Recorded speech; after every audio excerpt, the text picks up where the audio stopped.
The views and opinions of the host and guests are their own and do not necessarily reflect the position of the management and staff of Guardian Network.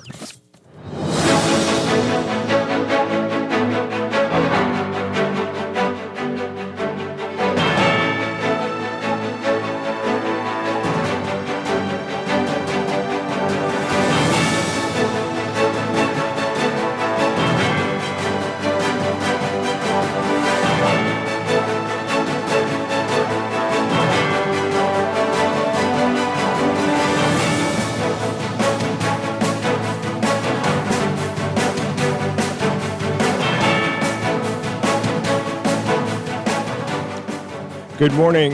3 charged with murder, including the former managing director of the Clifton Heritage National Park, Mario Bannister. Michael Pintard says both the government and the GVPA are guilty of Freeport's neglect. And possible changes afoot for BPL's board. It's all straight ahead this morning. I'm Dwight Strachan, and Morning Blend. Wake up, it's a new day. Wake up, it's a new day. It's the start of a new way. Don't you know that it's the start of the end of the old way. Wake up, it's a new day. Good morning again, Bahamas. It is Tuesday, August 27th, 2024. This is Morning Blend on Guardian Radio 96.9. Again, in a moment, DeQuesta Dean will be joining us. Also this morning in Morning Blend Business, we've got another of the Central Bank's Harborside Chats with Governor John Roll. Today, they're discussing the ease of doing business in the Bahamas. We're in store for another enlightening discussion coming up. That's all ahead. But first, it's time for the overnight, the latest breaking news from while you were sleeping, and the top national and international headlines this morning.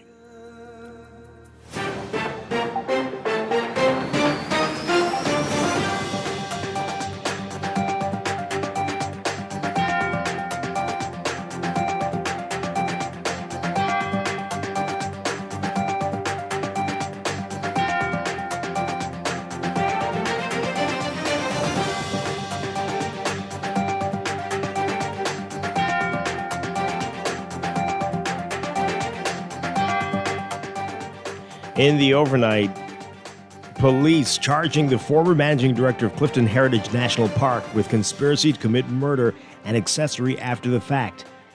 62-year-old Mario Scott Bannister appeared in court alongside 28-year-old Christian Napier of 8 Mile Rock and 26-year-old Dante Riley of St. Margaret Road. The accused were handcuffed and shackled.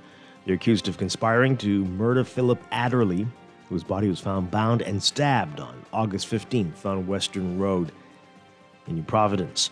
Prosecutors allege Napier and Riley murdered Adderley on August 14th. Between August 14th and 15th, Bannister is alleged to have acted as an accessory after the fact in a bid to help the killers avoid the due process of the law. They were not required to enter pleas to the charges when they appeared before Chief Magistrate Roberto Reckley. The accused were remanded into custody until February 13th, 2025. K. Melvin Bannister and Stanley Roll appearing for Riley. Napier didn't have a lawyer. However, Roll told the magistrate that he was beaten while in police custody. Before the charges were read, Riley had a verbal run-in with a man believed to be Adderley's relative. Riley apologized for the outburst after the magistrate warned him not to do that in the courtroom. Police in the gallery were admonished not to interfere with the accused. As we told you yesterday, the Office of the Prime Minister announced Bannister's termination as Clifton Heritage Managing Director. One of the suspects in the murder of former politician Donald Saunders denied bail for his safety. Jaiko Chuete is accused of killing Saunders during an attempted armed robbery at Rags Bar in Gambier Village back on March 27th. In denying bail, Justice Neil Brathwaite cited the rise in retaliatory killings. Chute appeared in court via video link and was represented by Miranda Adderley. Justice Gregory Hilton denied bail to Chuete's co-accused last month. In other court news, Brathwaite adjourned the bail hearing for the accused murderers Jamal Hamilton and Shanton McSweeney until next month. They are accused of fatally shooting Elvardo Thompson after he pulled up to the home of corrections officer Shante Taylor on Pinecrest Drive on July 20th. Taylor has been charged with conspiracy to commit murder. She was granted $20,000 emergency bail for medical reasons. Significant changes are taking place within the BPL Board of Directors. Those reforms, with some individuals on the board and within the hierarchy of BPL taking exception to some of the decisions being made by the powers that be regarding the company's future. The Nassau Guardian has learned that board chairman Pedro Roll's exit is imminent and other board members are on the way out as the government looks towards a restructured board as it puts in place the elements of its new arrangement with Pike Corporation. Changes had already been made to the board appointment after the 2021 general election. At the time, its members were named as Roll, Daniel Ferguson, deputy chairman, and Errol Davis, Anthony Farrington, Renika Knowles, Dirk Simmons, Cheryl Sims, and Nadia Storr. Storr is currently deputy chair, but her exit is also expected. You can read more about it in today's Nassau Guardian. F&M leader Michael Pintard accusing the government and the Grand Bahama Port Authority of using each other as scapegoats to explain the island's deteriorating state.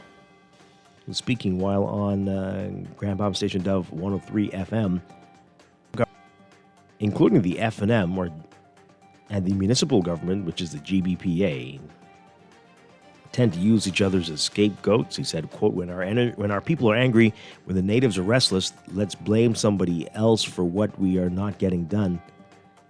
And so this fight, in my view, in large measure, is deflection between the government and the GBPA, both of whom share responsibility for the state of Grand Bahama's economy.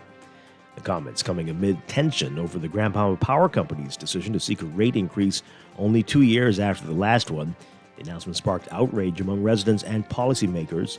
It also spurred a disagreement over which entity is the power company's true regulator. The GBPA operates Freeport under special powers conferred by the Hawksbill Creek Agreement, which was signed in 1955. The GBPA argues that the Hawksbill Creek Agreement defines its role as the sole exclusive licensor and regulator for all utilities in the port area, but the government believes ERCA is the only regulator in the new Electricity Act of 2024. Overseas, one of Gaza's last functioning hospitals has been emptying out in recent days as Israel has ordered the evacuation of nearby areas and signaled a possible ground operation in a town that has been largely spared throughout the war. The Al-Aqsa Martyrs Hospital is the main hospital serving central Gaza. The Israeli military has not ordered its evacuation, but patients and people sheltering there fear it may be engulfed in fighting or become the target of a raid. Also on Monday, Israeli strikes in Gaza City and Khan Yunis killed at least 19 people, and fighting between Israel and Hezbollah resumed across the Lebanon border. Israeli forces have invaded several hospitals in Gaza over the course of the 10-month-old war, accusing Hamas of using them for military purposes, allegations denied by Palestinian health officials.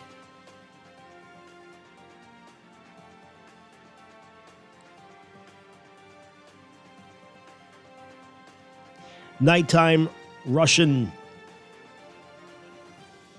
drone and missile attack killing at least 4 people. That's according to President Volodymyr Zelensky. This comes a day after a heavy barrage of fighting in the area.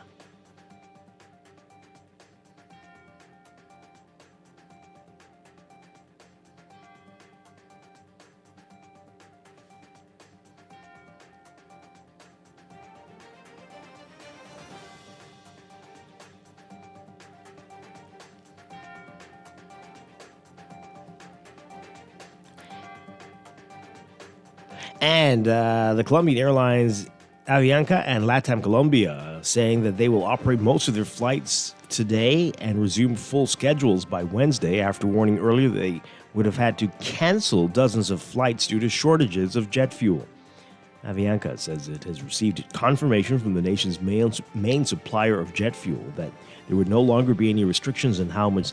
It said that allowed it to again sell tickets for its routes and observed its planned flights. LATAM Colombia also said it would resume operations by Wednesday and that passengers whose Tuesday flights were canceled had been assigned to other flights on the same day. LATAM had announced earlier Monday that it was canceling 36 flights for Tuesday due to fuel shortages.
In sports, some of the country's best junior athletes are set to meet the world for under 20 track and field athletes. The 20th World Athletics Under 20 Championship set for this week, getting underway today in Peru. Nearly 900 athletes from 114 countries will compete in the global meet. Team Bahamas touched down in Lima on Sunday and are ready for action, a 12-member team representing the country and athletics over the next 5 days. Carlos Brown Jr. is the only athlete from Team Bahamas who is scheduled to compete in 2 individual events, the boys' 100 and 200 meters. Jeremiah Adderley will join him in the 100 meters, and Andrew Stiles will compete alongside Brown in the 200 meters. Read more about the team in today's Guardian Sports section.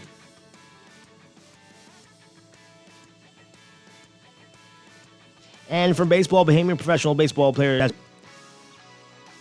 continues with his amazing year for Major League Baseball. Chisholm hitting his 21st home run against the Washington Nationals Monday, 2 days after he reached a new career high for hits.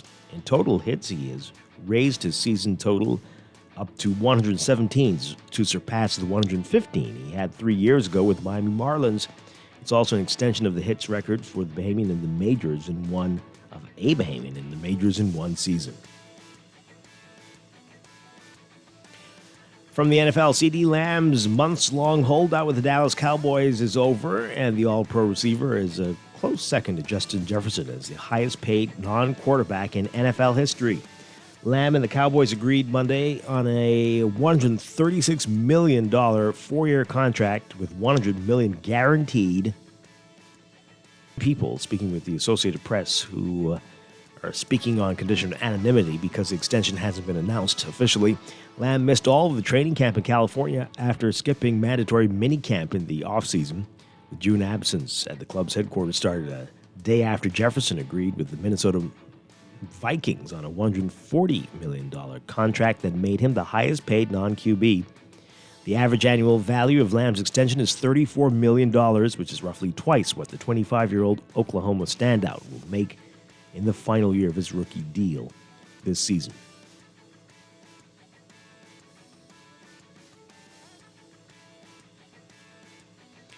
And the Paralympic Games are set to open Wednesday in Paris. Some 4,400 athletes with disabilities, permanent injuries, or impairments prepare to compete for 549 medals across 22 sports over 11 days.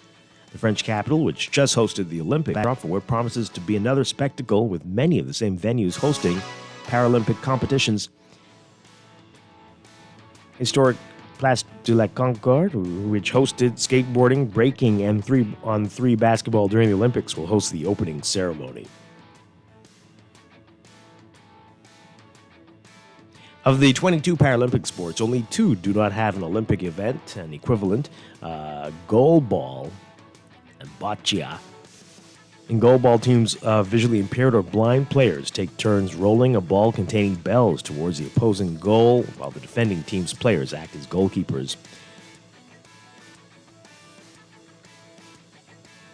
In boccia, players throw or roll leather balls as close as they can to a small ball called a jack.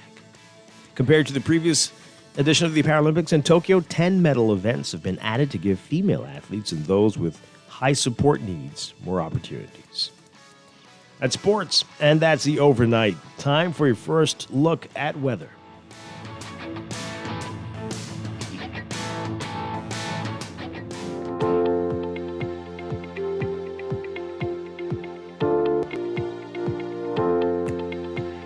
In weather, we are off to a very wet and rainy start here in New Providence. We've got a deep upper to mid-level trough over the eastern United States. That's extending from the western Atlantic across the Bahamas, producing some unsettled weather over the northern and northwestern islands.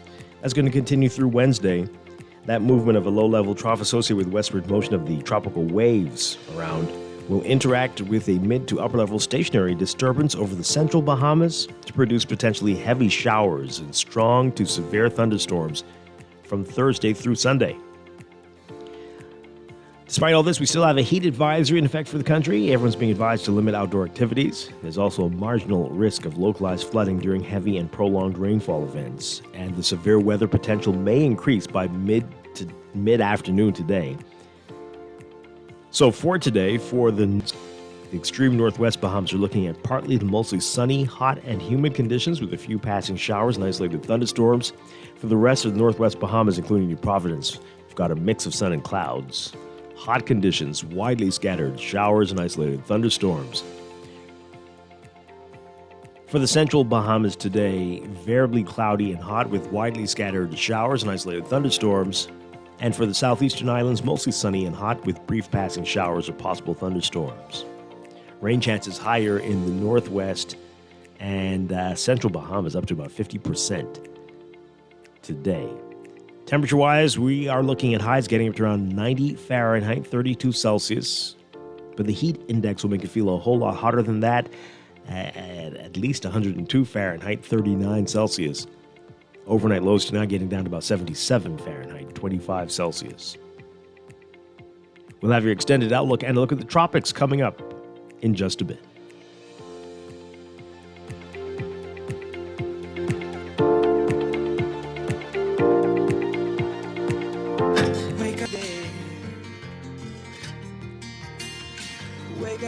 You're listening to Morning Blend. When we come back, we're discussing the day's top stories right here on your home for fresh news and smart talk all day. Guardian Radio 96.9.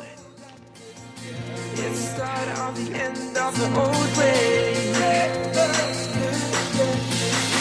Wake up, it's a new day. Wake up, it's a new day.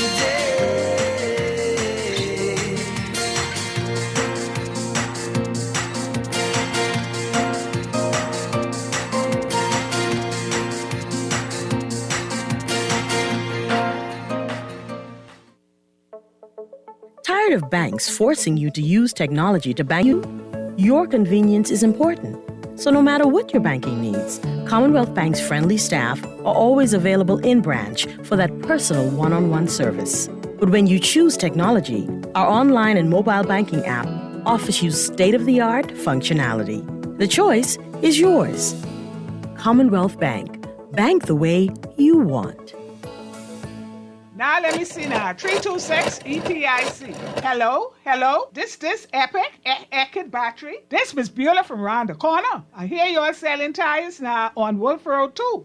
Praise the Lord. It's about time. I live Fox Hill and Fire Trail. It's too far. That ain't all. They open Monday to Friday, 7 a.m. to 7 p.m. On Sunday and holiday, 8 a.m. to 4 p.m. My brother Sam, he's a hacker, and he could go right there and get fix up. Call us at 326 EPIC. We ship also to the Family Island. Attention Bahamas. Embark on an inspiring voyage with 2 new books by Hubert Ingram, Our Remarkable 3-Time PM. Exceptional leadership in steering the nation through local and international storms. These books are a treasure for all Bahamians. Are you into history or seeking inspiration? Then this is a must-read. Available at Dungalik, Logos, the National Art Gallery, and Chapter 1. Get your copies today. Be inspired by a legacy of wisdom and vision. Looking to elevate your gadget game, or are tech troubles simply slowing you down? Escape to a world of innovation at Custom Computers, your go-to store for the latest cutting-edge tech. Whether you need to upgrade your life with the best from Apple and it's a little TLC, the Custom Computers Know-How Store is the destination for unbeatable expertise and quality repairs. With 2 convenient locations, there's a Custom Computers near you on Patton Street in Palmdale and Caves Village, or call 396-1100.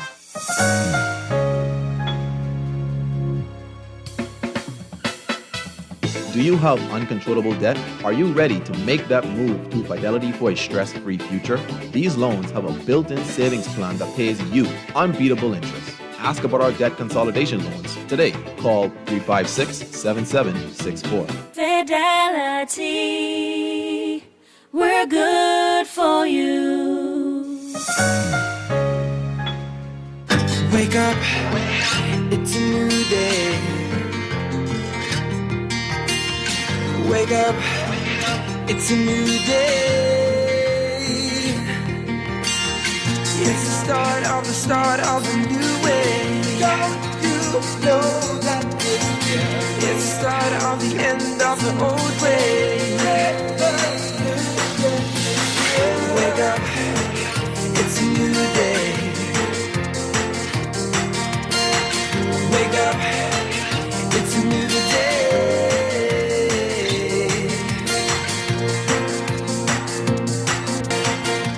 Welcome back to Morning Blend here on Guardian Radio 96.9. We are streaming live on GuardianTalkRadio.com and on the Guardian Radio app for smart devices. We're also on your televisions on Cable Bahamas, Channel 969, and BTC Flow, Channel 612. You can tweet us at Morning Blend 969 or Facebook.com/Morning Blend 969. Text us 422-4796. Standard text rate supply.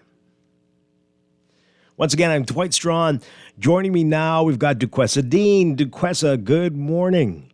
Good morning, Dwight. Good morning, Bahamas. It's a new day. It's a very wet day here. Very wet day here. Okay. And the streets are wet. Some of the streets are flooded, so folks be very, very careful. There was a lot of rain? Yeah. Okay. Lightning storms are expecting a wet day today, in fact. So, hey. Well, everyone be safe out there today. Be safe on the streets. Hope so. Yeah. All right. Well, coming up this morning on the show, we've got another one of the wonderful Harborside chats with Governor John Rowe of the Central Bank. And today he is talking about the ease of doing business. We know that's been a big problem for a long time. Here, what's changing? What needs to change? That's going to be discussed. That's for Morning Blend Business, but we're going to start that a little earlier. So tune in our 8 o'clock hour for the first part of that, and that'll head into business in our 9 o'clock hour. So that's coming up. But right now, there's a whole lot to talk about in the news.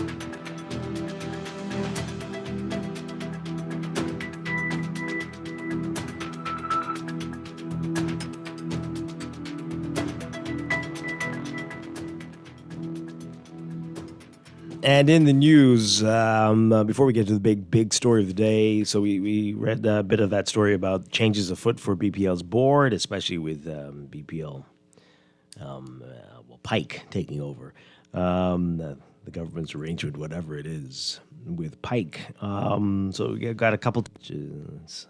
Someone's asking if Siobhan Cambridge is still at BPL. He was the CEO. Who knows? I mean, probably. But I mean, what do we know? It's a good question. And what will his role be? What will anyone's role be? Does anyone know?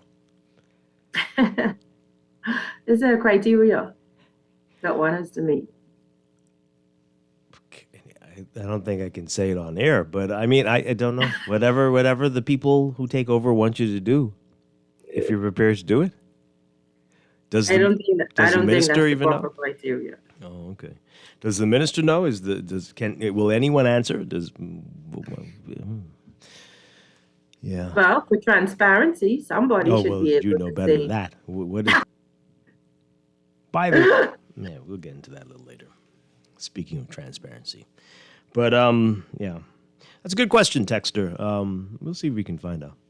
I suspect so, but again, what is the role now? And this text here is just coming in. So with Grand Bahama Power and ERCA, Mitchell would want the entire Bahamas to believe BPL's bills are less. No, I don't think that's ever been mentioned. I don't know what you mean, which is untrue. I've confirmed this with multiple persons. What? We were talking about this last week. Almost everybody's bill went up. Almost everybody. Most people, it seems. 2 of the square footage of most low-cost homes are bigger, but their rates are less. It's also okay to protest against GB Power and not BPL, who has been in wake-up payments. I think people are awake. I don't know what you're saying. But Mitchell was never saying that. But it's just that they've passed a law where ERCA is the regulator for all power utilities in the country.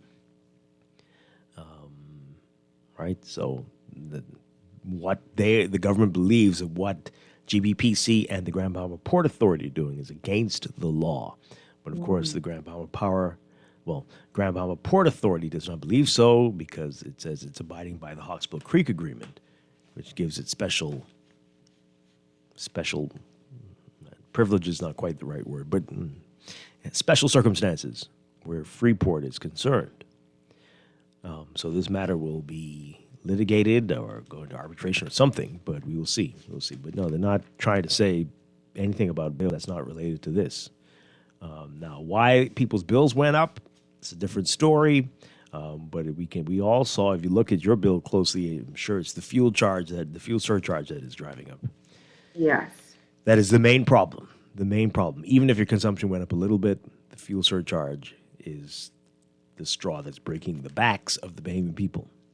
And the tiered fuel surcharge, because it's one surcharge up to 800 and it's another cost for the fuel over 800. Right. So why? It's the same fuel. Well, they want to penalize people who use more.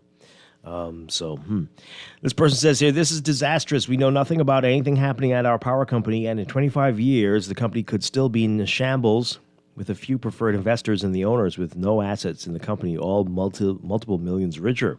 This is ridiculous. All we know is bills will go down at some point or sometime. Yeah. I don't believe in that. Living on a prayer. And it probably will, but Just not in the summer. It just won't be in the summer. I think that's what the minister said. The usage was higher. Mm-hmm. So people should expect higher bills, I guess. But the rates won't go down because, it's assumed you're using the air conditioner. Yeah.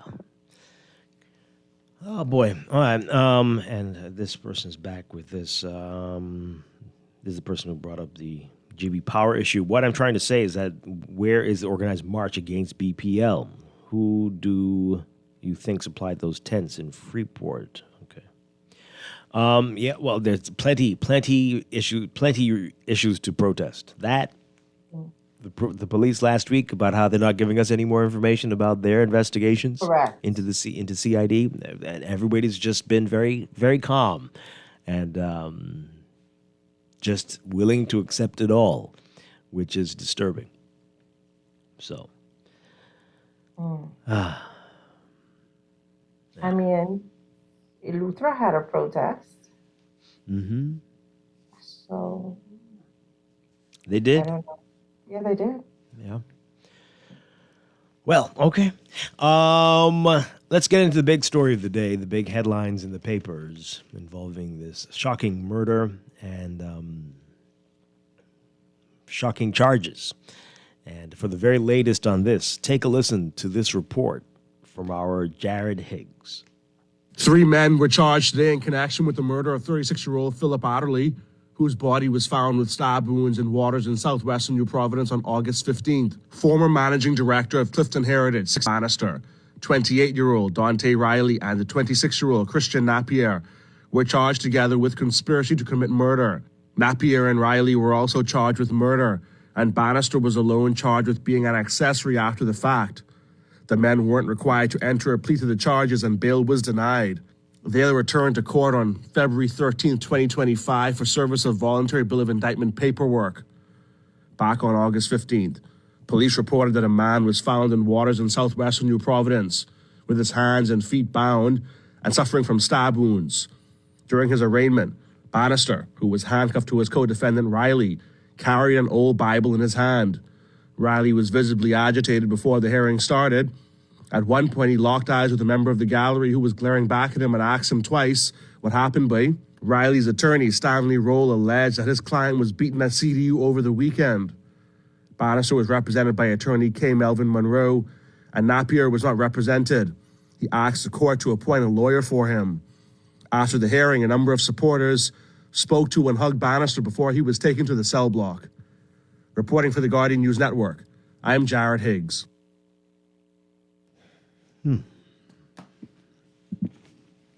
Yeah. So, Dwight, what was the purpose of showing up with a Bible? Don't you go everywhere with the Bible?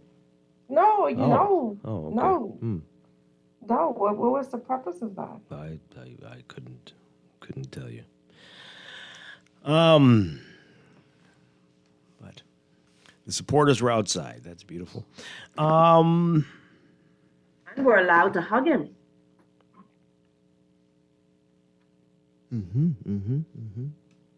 Yeah. What do you say? What do you say after this? And well, it is a court matter. I guess I can't bring up all the messages that we saw on Sunday, but But why would you even do that? Even though we can't talk about the messages themselves, like, why in your mind would you leave such a track record of communication?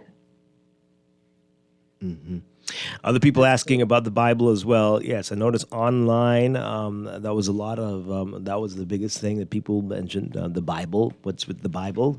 I can't believe it. A Bible.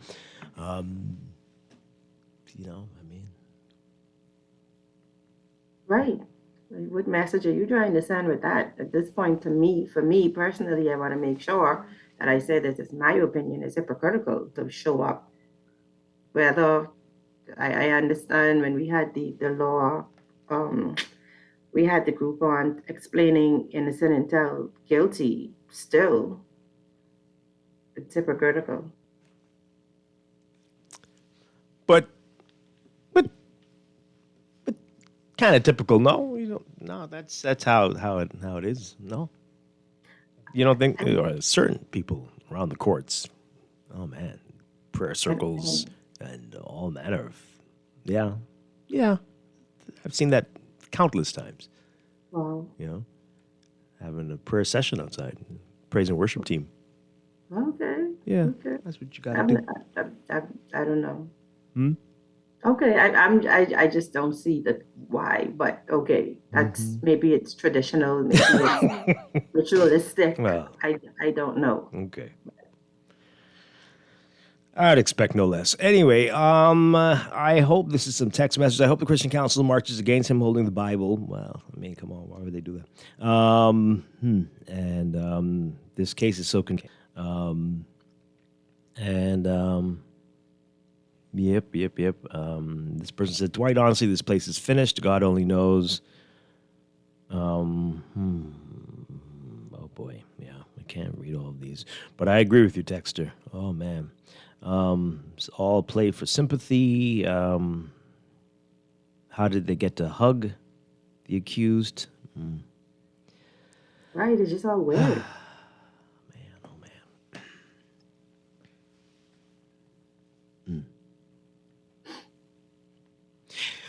So let's, how do we do this without getting into the specifics of this? Let's just talk in general terms. We see this in what, how your age, doesn't matter your status in life.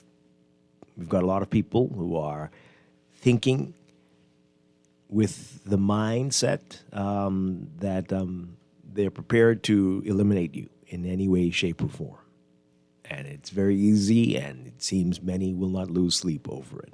Again, we're not talking about any specific case, just saying that we can see this based on what we read every day in the papers, the number of people being charged every day. This is where many people in our country are. It's so easy to even think about eliminating someone. Okay. Why are we here? How are we here? And is there anything we can do about this? I mean, to believe that we have hired people that we could hire to unalive you is, that right there is something. Well, we see it all the time, so people probably just thinking that, like, this is the way to do it. But the heartlessness and how cold so many people are, and that it will be like water off their back. Yeah. I just don't think it starts there. Like, in my opinion, it's small things that they are unchecked on, or that they get away with over and over and over again. And when you do something enough, your conscience is seared, that there's no emotion or no feeling attached to it, especially if there are no consequences, because in the absence of consequence, there's no change. So people get away with little small petty things, even something as simple as being a consistent liar, and that could graduate to becoming a petty thief, and that could graduate to becoming a larger thief. And it could just unmoral behavior can lead you to just not have a conscience. And then, Grammy, when I was young, used to say, birds of a feather flock together, so mind the company you keep. Your company has a great influence over you. Mm-hmm. So unchecked, though, from whom? From parents, from yes, older, from adults who are around you and just laugh it off, or think you'll grow out of it, or just totally ignore it. Right? Yes. And so we are breeding individuals like this, it seems. Right. That's what I would say. And then too, and this is not going to be a popular statement, but when you could pay someone X amount of dollars and you never have to show up in court or, face the consequences from a legal perspective, that also is like nothing to happen to me. So it gets worse and it gets worse. And you could be on bail for 3 different, alleged crimes, because you're innocent until proven guilty. Like, you get this sense of you're untouchable, or, you're lucky and run out. So you just escalate. Yeah. Yep. And there are plenty of people who have been accused of things before and are out on the streets and doing whatever they want to do again, or the charges were just dropped or whatever. Yeah. We have many examples of that all over, people in some very prominent positions too. All right, so let's see how we can do this carefully. Let's talk, again, we're keeping this general, just how we are here, how, again, it doesn't matter your station, status in life, and your age. It's not just the kids, it's middle age, it's older people, it's men, it's women, it's everybody.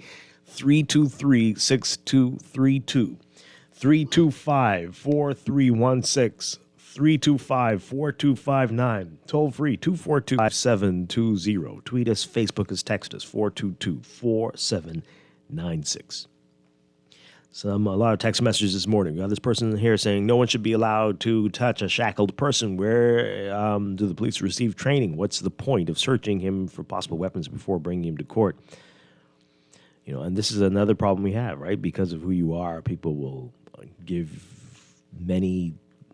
Yes. There'll be many allowances that wouldn't be allowed to other people. Very unfortunate. Dwight, can we do a series, Law and Disorder Bahamas? You mean like a TV show? That's what you mean? or a special series here. I think we do that every morning, Law and Disorder.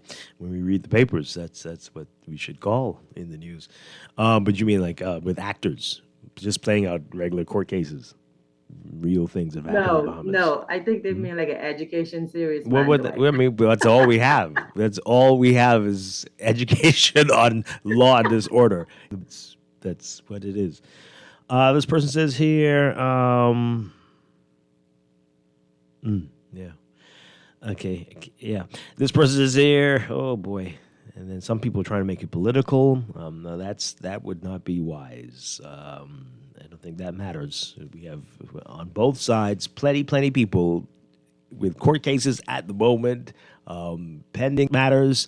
It doesn't matter which political party you're affiliated with, it seems. This is where we are.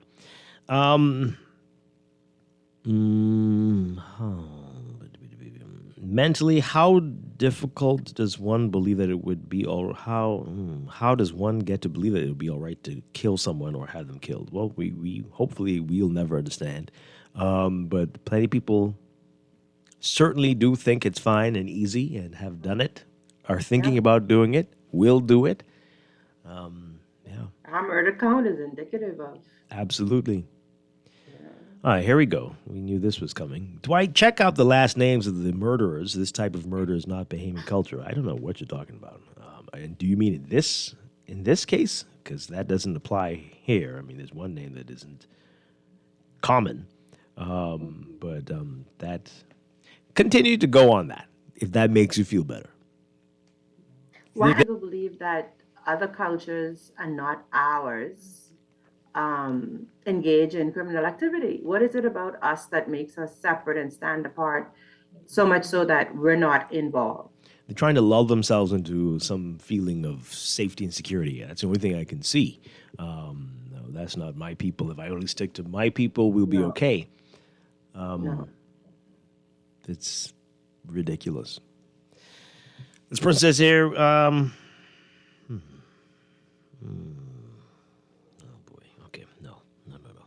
I'm still reeling from the WhatsApp conversations. How can people be so heartless and have no regard for human life? That's what we're asking this morning.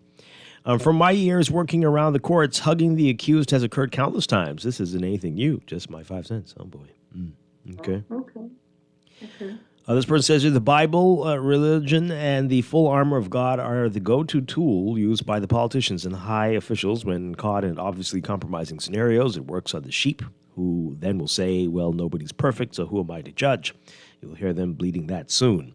To answer the question about what do we do, go to transparency.org and have them come see the circus in the Bahamas. Those and groups like Org Bahamas need to push or teach citizens to stand and protest. Okay. Let's take this call. Good morning, call. You're on the air. Yeah. Hi, good morning. Morning. Madam Dean, how are you? I'm well, thank you. How are you? To you, I assume that you might be a mother, right? That I am. Yes, okay. Here to me that being a mother that you seems to be surprised. The values and the issues and liberalization. Being a father with 5 beautiful grand, I am not surprised of the way that our country now has become liberalized and privileged. We have many more cases like that alleged, and we can see the privilege right before our eyes, and the question is why. But I want to salute the Prime Minister for making that decision, and he needs to make many, many more. But I want to say to my Prime Minister that you are faced with a force of liberals who believe they have right to their privilege, do as they like and please. We have many cases with liberals that was never solved. Hal Taylor, never solved. The question still out there. What is this word that you're using? Liberal? Is that what you mean to say? Because what here? The liberals are invading the world. What are you calling liberals? They are invading the world, and they believe they have a right to everything. Entitled. What are liberals? Liberal are strange people. And they seem to be mentally confused. You need to say what you're trying to say, because liberals mean something to different people. And what you're trying to say is not liberals. You're offending a whole lot of people, because the traditional liberals are not murderers. What are you trying to say? Well, why are you afraid to say what you want to say? The evidence is there. Like I said, Dwight, I will not run on. I salute my prime minister for making that decisions, and many, many more you need to make decisions on to be fired.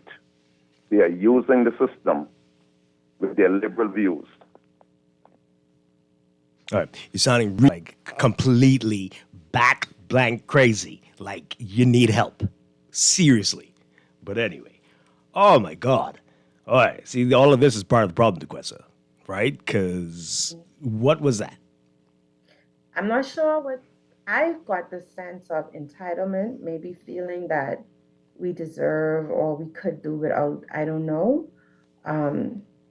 But at the same time, working with young people, you would recognize, and not just young people, people generally, everyone don't come from the same privileged background. There are some people who are in destitute situations who make decisions I just need to make this couple of dollars to feed my family. If you ask me if I gotta go, then you say what you want, my boy tires flat. Okay, how much you paying? What? That's a decision of survival. I'm just saying, like, it's not from a place of privilege all the time. Sometimes it's the decisions are made from a different place. So I'm confused that everyone doesn't feel entitled or that they can do things and get away with it, or that they have a right to do it. I think there are so many different reasons why people do the things that they do.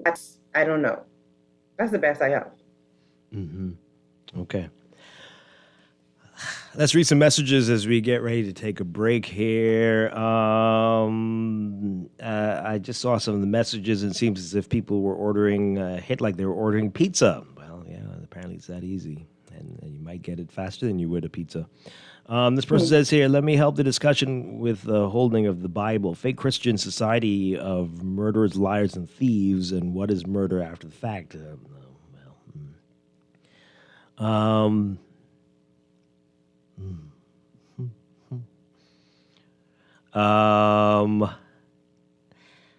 Your caller doesn't understand the political, social, and economic concept of liberalism. He is just as confused as the people who have hijacked the term in recent years. Well, he knows what he means, but he's too afraid to say it. Too afraid to say it.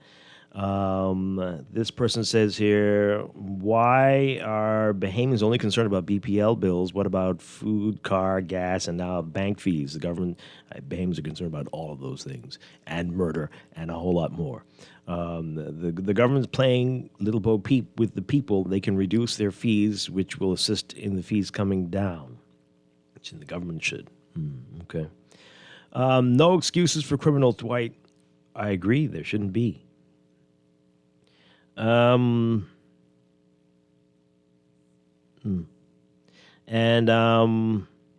Why can't you see it's an issue? Certain countries and people are known for a particular type of killing. The murder recorded was a Haitian style of killings. Americans have a style too. Middle Easterners have a style. Come on, bro.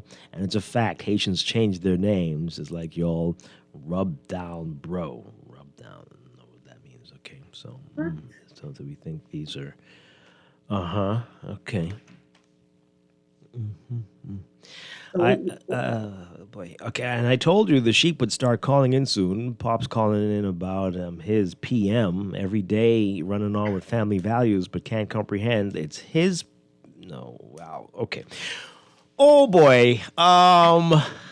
This is gonna be a rough show. Maybe we should play music. for a bit. I don't know.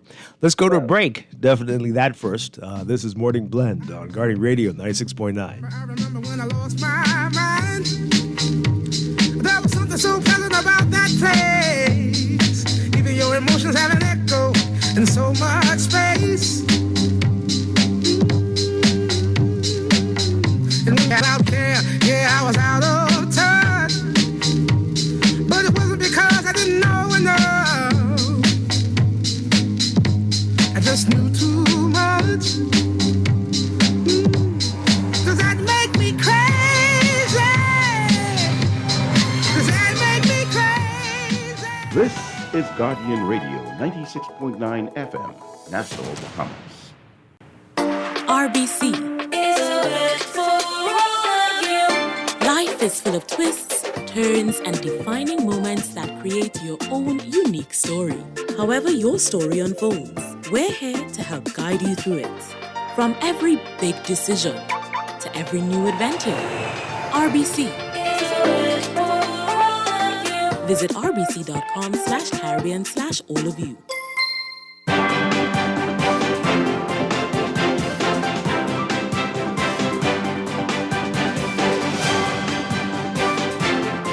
And it's time for your first look at traffic for the morning, brought to you by RBC. Find your loan solution with RBC. As we said, it's wet out there this morning, folks. Some streets are flooded, and keep that in mind as you make your way about New Providence. We've got a number of hot spots to tell you about. Milo Butler Highway, heavy traffic from well south of Bellot Road, straight through the Fire Trail roundabout, and all the way up to Tawny Williams Darling Highway. Heavy northbound traffic for you this morning. Fire Trail backed up as well, east and west of that roundabout. Especially westbound, looking very busy for you. At the end of Milo Butler Highway on Carmichael, we're also seeing some congestion there on the Carmichael side and southbound on Milo Butler Highway. Along Carmichael, eastbound, pretty busy for you the closer you get to Blue Hill Road. And Blue Hill Road is going to be seeing slow-moving traffic from St. Vincent straight through to, straight up to Independence Drive, actually. It gets busier near Carmichael and north of Soldier Road on the way to the roundabout with Independence Drive. East Street also seeing slow-moving traffic, mainly northbound, north and south of the Soldier Road intersection, and especially on the way to the roundabout with East-West Highway and Independence Drive. Then we've got Robinson Road, slow-moving traffic near the intersection with Soldier and Prince Charles Drive, and especially near Old Trail and at the intersection of East-West Highway and Marathon. Pockets along Prince Charles Drive as well at the major intersections, and Wolf Road near Mackey Street and Soldier Road, Village Road, and Bernard Road. Those are some congested areas for you right now. That's what we're seeing right now in your real-time traffic. We'll have another update for you after the 8 o'clock news. Morning Blend Traffic brought to you by RBC. Start a conversation at rbc.com/loan/all of you.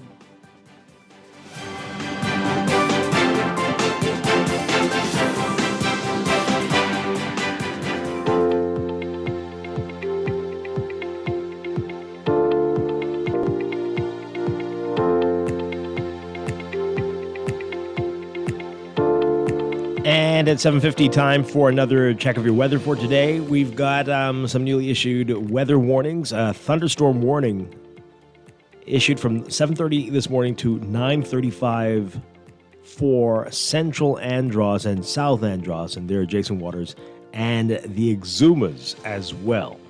That's a thunderstorm warning. We've got a thunderstorm watch for New Providence as well during this period, 7:30 to 9:30 a.m.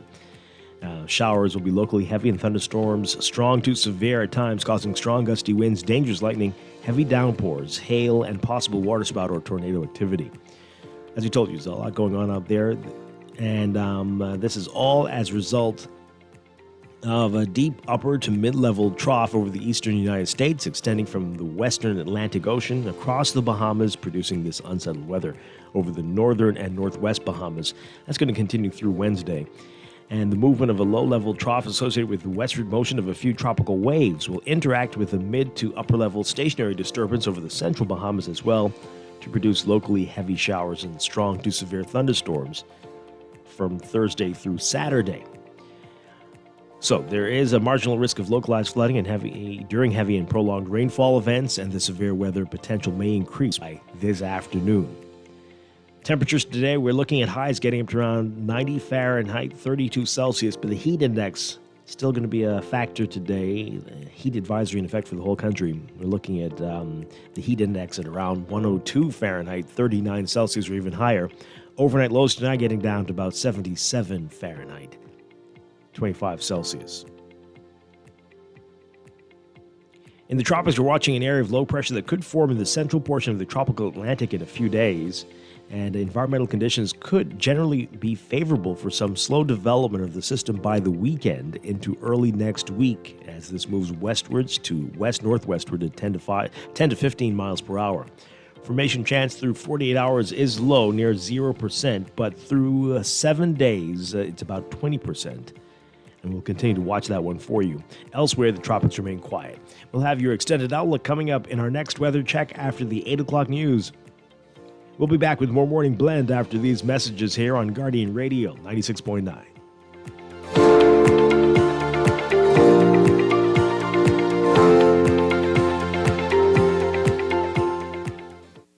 At Wendy's, we are different. We don't just use beef. It's fresh, never frozen. Our burgers are square because we never cut corners. Served hot off the grill with fresh lettuce, tomatoes, onions, and American cheese. We believe in fast food done right. Always serving fresh, never frozen beef. Order a hot, juicy Dave single, double, or triple. Made with fresh, never frozen beef. Now only at Wendy's. Different inside and out. Shop early to get your uniforms and get Janae's Uniform Center's buy 4 get 1 free sale. Pre-monogrammed and regular school shirts, dry fit and cotton polos, jumpers, skirts, boys long and short pants, PE shorts, underclothes, tights, socks, neckties, belts, sleeping mats, hair accessories, and character work desk. Get 50% off backpacks, lunch bags, and raincoats. Buy 4 school shirts, get 1 free. Buy 2 skirts, jumpers, or pants, get the third 50% off. Need embroidery and monogramming done? Really beat the back to school rush. Janae's Chesapeake Road back to school special. Restrictions apply. Tell them. Earning zero interest on your savings at the bank? With as little as $100, you can start earning interest on your money while you're sleeping, eating, or standing in line at the bank with the CFAL Savings Express Plan. Ready to invest? Start by putting $1,000 into our mutual funds and earn interest there too. Because at CFAL, your interest is our interest. Visit CFAL.com to start now. CFAL. Growing wealth for future generations of Bahamians. Maybe it's time to explore your options. There's no harm in reviewing your mortgage arrangement and considering a better deal. CIBC Caribbean can help you narrow your search and decide. Switch your mortgage to CIBC Caribbean and enjoy a special interest rate and help towards your switching cost. Visit CIBCFCIB.com/inspired home for more information. Conditions apply.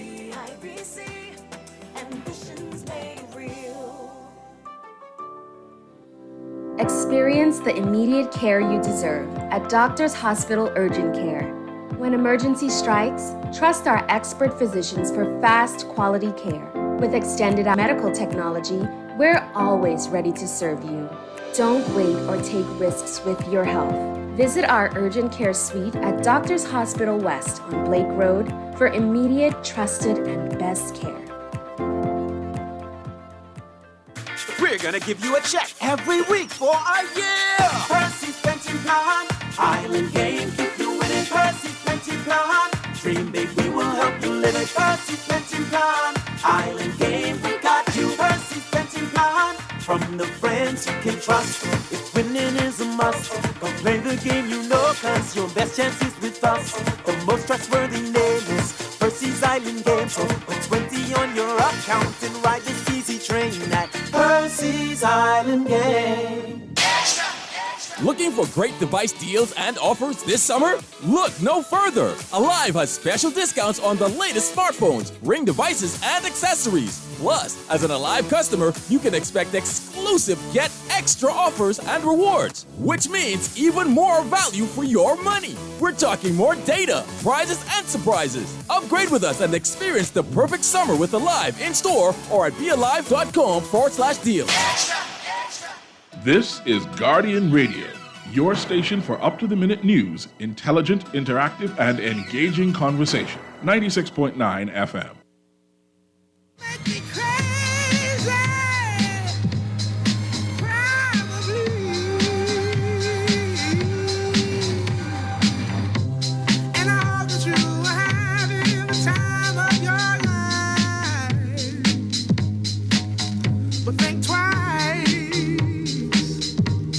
That's my only advice. We are back with Morning Blend on Garney Radio 96.9. Dwight, Strachan, and DeQuesta Dean. DeQuesta, should we dare read the rest of these text messages? Okay. What? You say okay? What? What? No, Yeah, we should. You don't know. You don't know what's going on here. This is freedom of information. What is that? Oh boy. Okay, how did you get to this though? This is extreme crazy thinking. I mean, anyway. This person says the country will not get any better until we get rid of this administration. And then what? Maybe you mean this type of governance? Is that what you mean? Because that would make sense. But because we've been swapping administrations for many years. And, But okay. This person says here, marijuana, oh boy. Marijuana also affects the frontal lobe in undeveloped brains, i.e. 9 to 15-year-olds. We are playing with fire. We need a massive brain study on violent offenders. Are their frontal lobes normal? Among other things, the frontal lobe is responsible for rational thought and regulating emotion. One of the things that damages the frontal lobe is constant exposure to stress. I think of the stress of young men, good and troubled, going to school who have to literally watch their back every minute. Their brains must be back to the pre-magnon state, man state. They are on a hair trigger. It's live or die and ready for and to be violent at any minute. More troubling, there is increasing toxicity in schools, not only in schools, but in the workplace. We are literally setting up the stressful foundations to kill ourselves. You say that's the cost of progress. Oh, okay. The more we learn. Boy. This person says here, yes, Dwight, we need to do that. Let's check the last names of convicted criminals, charged individuals, and wanted posters, not just recent ones, but all past cases. What we'll find is that most are Bahamian descent and with no name change. Like we like to use this as an excuse. We like talking about the speck on other people's eye while we are walking around half blind with a big log in ours. Our self-righteousness is ironically equivalent to the same person charged carrying the Bible to court. The appearance of Christianity, but the heart is far from Christ. Until we look in the mirror and fix us, we will always be in this position. That's the best text of the month. I agree with that text. Though. Take a picture and add this to my archive of good text messages. Okay. Oh, boy. Hey, let's break for the news, and we'll talk about a whole lot more when we get back on this Tuesday morning. Is it the final Tuesday of August already? Yeah. Wow. It's already. We'll be back, folks. Stay with us. Shop at Sherwin-Williams then. Don't get the best service in the Bahamas then. The love is really, really strong in Sherwin-Williams. We don't just sell paint. We service you with a smile, good hearts, mind, soul, and body. And we love our customers as much as we love ourselves. Yes, real talk. I'm not just saying this Real talk. to impress myself. We love to go beyond with customer service. So they feel delighted to come in Sherwin-Williams because they know I can either see Dee Dee, or I can see Shelly, or one of our other wonderful staff members. We treat our customers with the respect of our boss because there are many paint companies they can choose to go to. No, baby. If they go to some other paint companies, so I gonna get this little thing at the end of the week. We want to make sure you get that little ting, Shelley. Come visit Shelley and Dee Dee at Sherwin-Williams Bahamas, and you'll surely find colour in every day.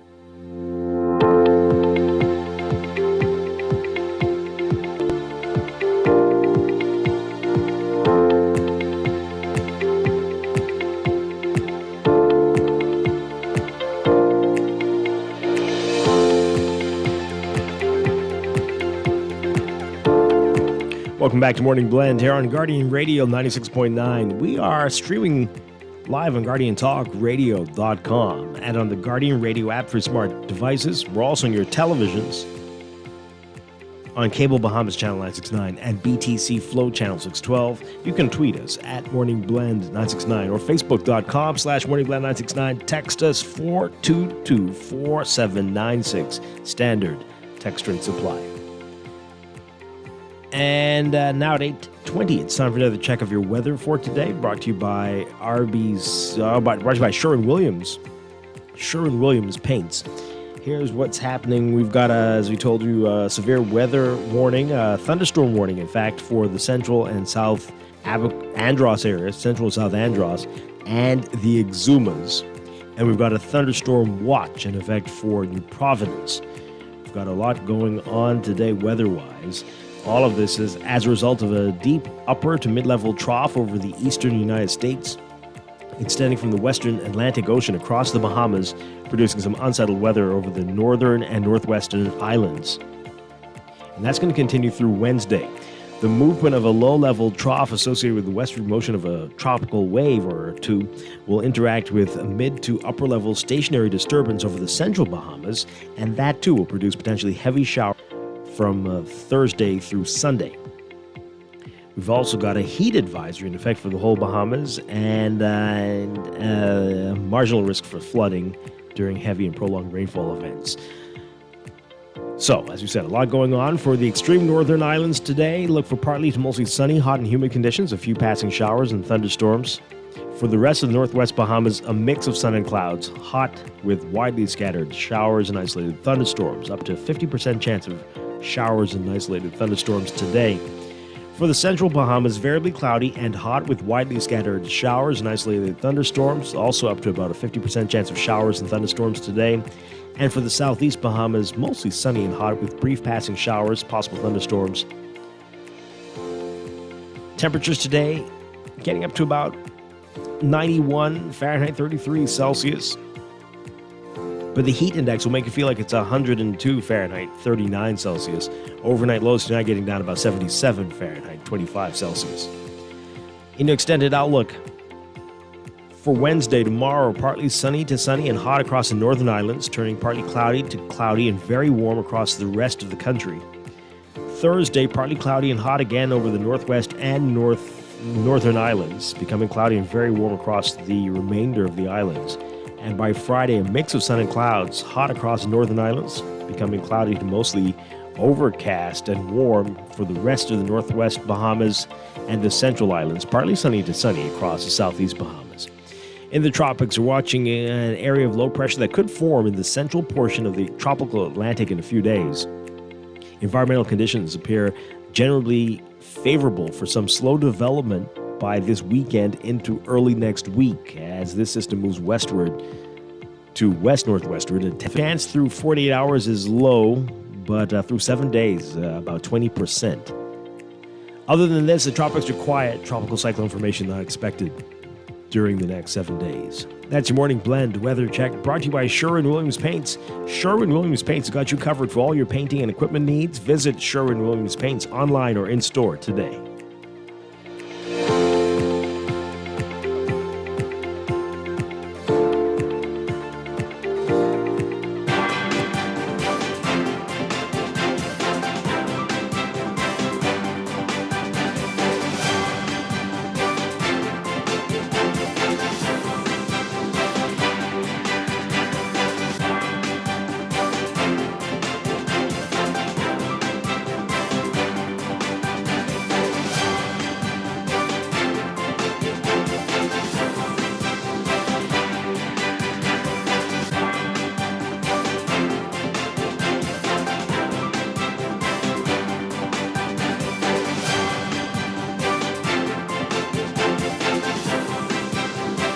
And it's time for another check of your traffic for the morning, brought to you by RBC. Find your loan solution with RBC. In your real-time traffic, the hot spots have gotten even hotter, folks. So that's Milo Butler Highway. Heavy traffic still from well south of Bellet Road, straight through the Fire Trail roundabout, up to Tawny Williams Darling Highway in the northbound lanes. Traffic back to Belong Fire Trail eastbound, especially so far this morning. As an alternate route, Glass Road is also busy for you. Heavy traffic just north of the Fire Trail intersection there, straight through to JFK Drive and Bahamar Boulevard if you're heading northbound. Carmichael, slow-moving traffic westbound on the way to Coral Harbor Road, and then eastbound as you get closer to Blue Hill Road, traffic there. Blue Hill Road is busy for you from St. Vincent straight through to Carmichael and Soldier Road, very heavy there. and all the way to Independence Drive. The roundabout traffic backed up along Tawny Quilmes Sterling Highway eastbound toward that roundabout at this hour. East Street also busy for you north and south of the Soldier Road intersection, especially if you're heading northbound through to Independence Drive. And then we've got Robinson Road. Heavy traffic at the intersection of Robinson and Prince Charles and Soldier Road, and especially straight through on Robinson westbound to East West Highway Marathon Road. Soldier Road also busy for you at a number of spots near Windsor Place, Old Trail, and especially Bernard, Wolf, and Village Road, the intersections there. And just some pockets of slow-moving traffic along West Bay Street this morning as well. So you'll need your patience, plus the streets are wet. Keep that in mind this morning. That's your Morning Blend traffic brought to you by RBC. Start a conversation at rbc.com/loan/all of you.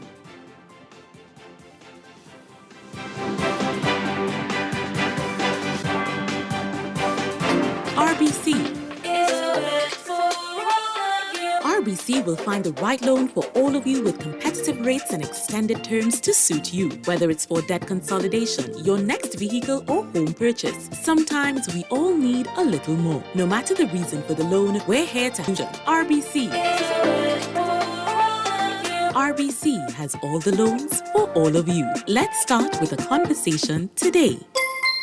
Living with a neurological condition shouldn't define you. At Cleveland Clinic in Florida, we do whatever it takes to make life better today while discovering new treatments for a brighter tomorrow. From epilepsy management to specialized spine care and brain tumor surgery, we're delivering world-class neurology care for the day-to-day, for the days you live for every care in the world. Visit clevelandclinicflorida.org/Caribbean.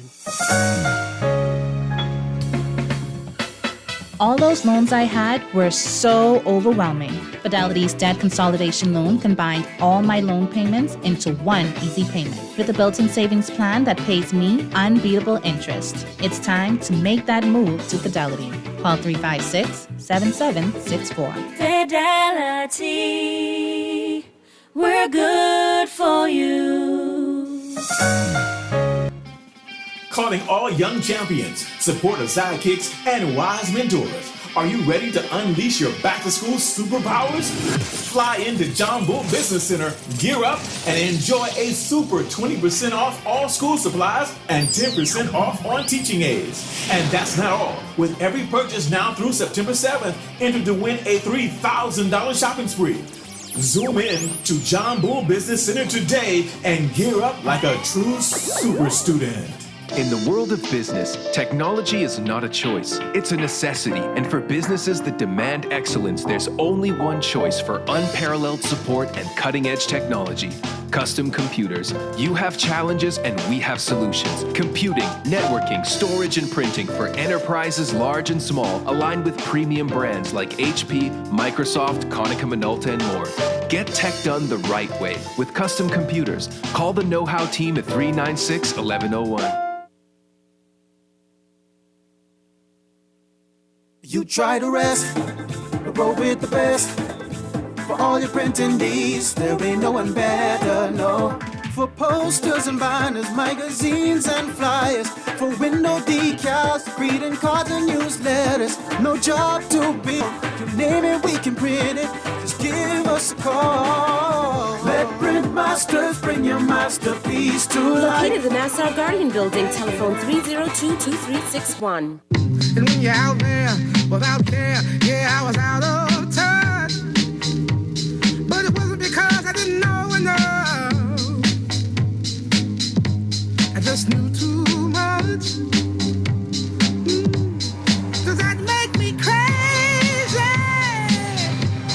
Does that make me crazy? We are back with Morning Blend on Guardian Radio 96.9. Dwight Strachan along with Duquesa Dean on this Tuesday morning. Coming up in a few minutes, this is going to take us into business as well. It's another of the Central Bank Harborside Chats with Governor John Roll. And this morning they're talking about the ease of doing business. He's got some great guests. We're going to get into that beginning in a few minutes and into business.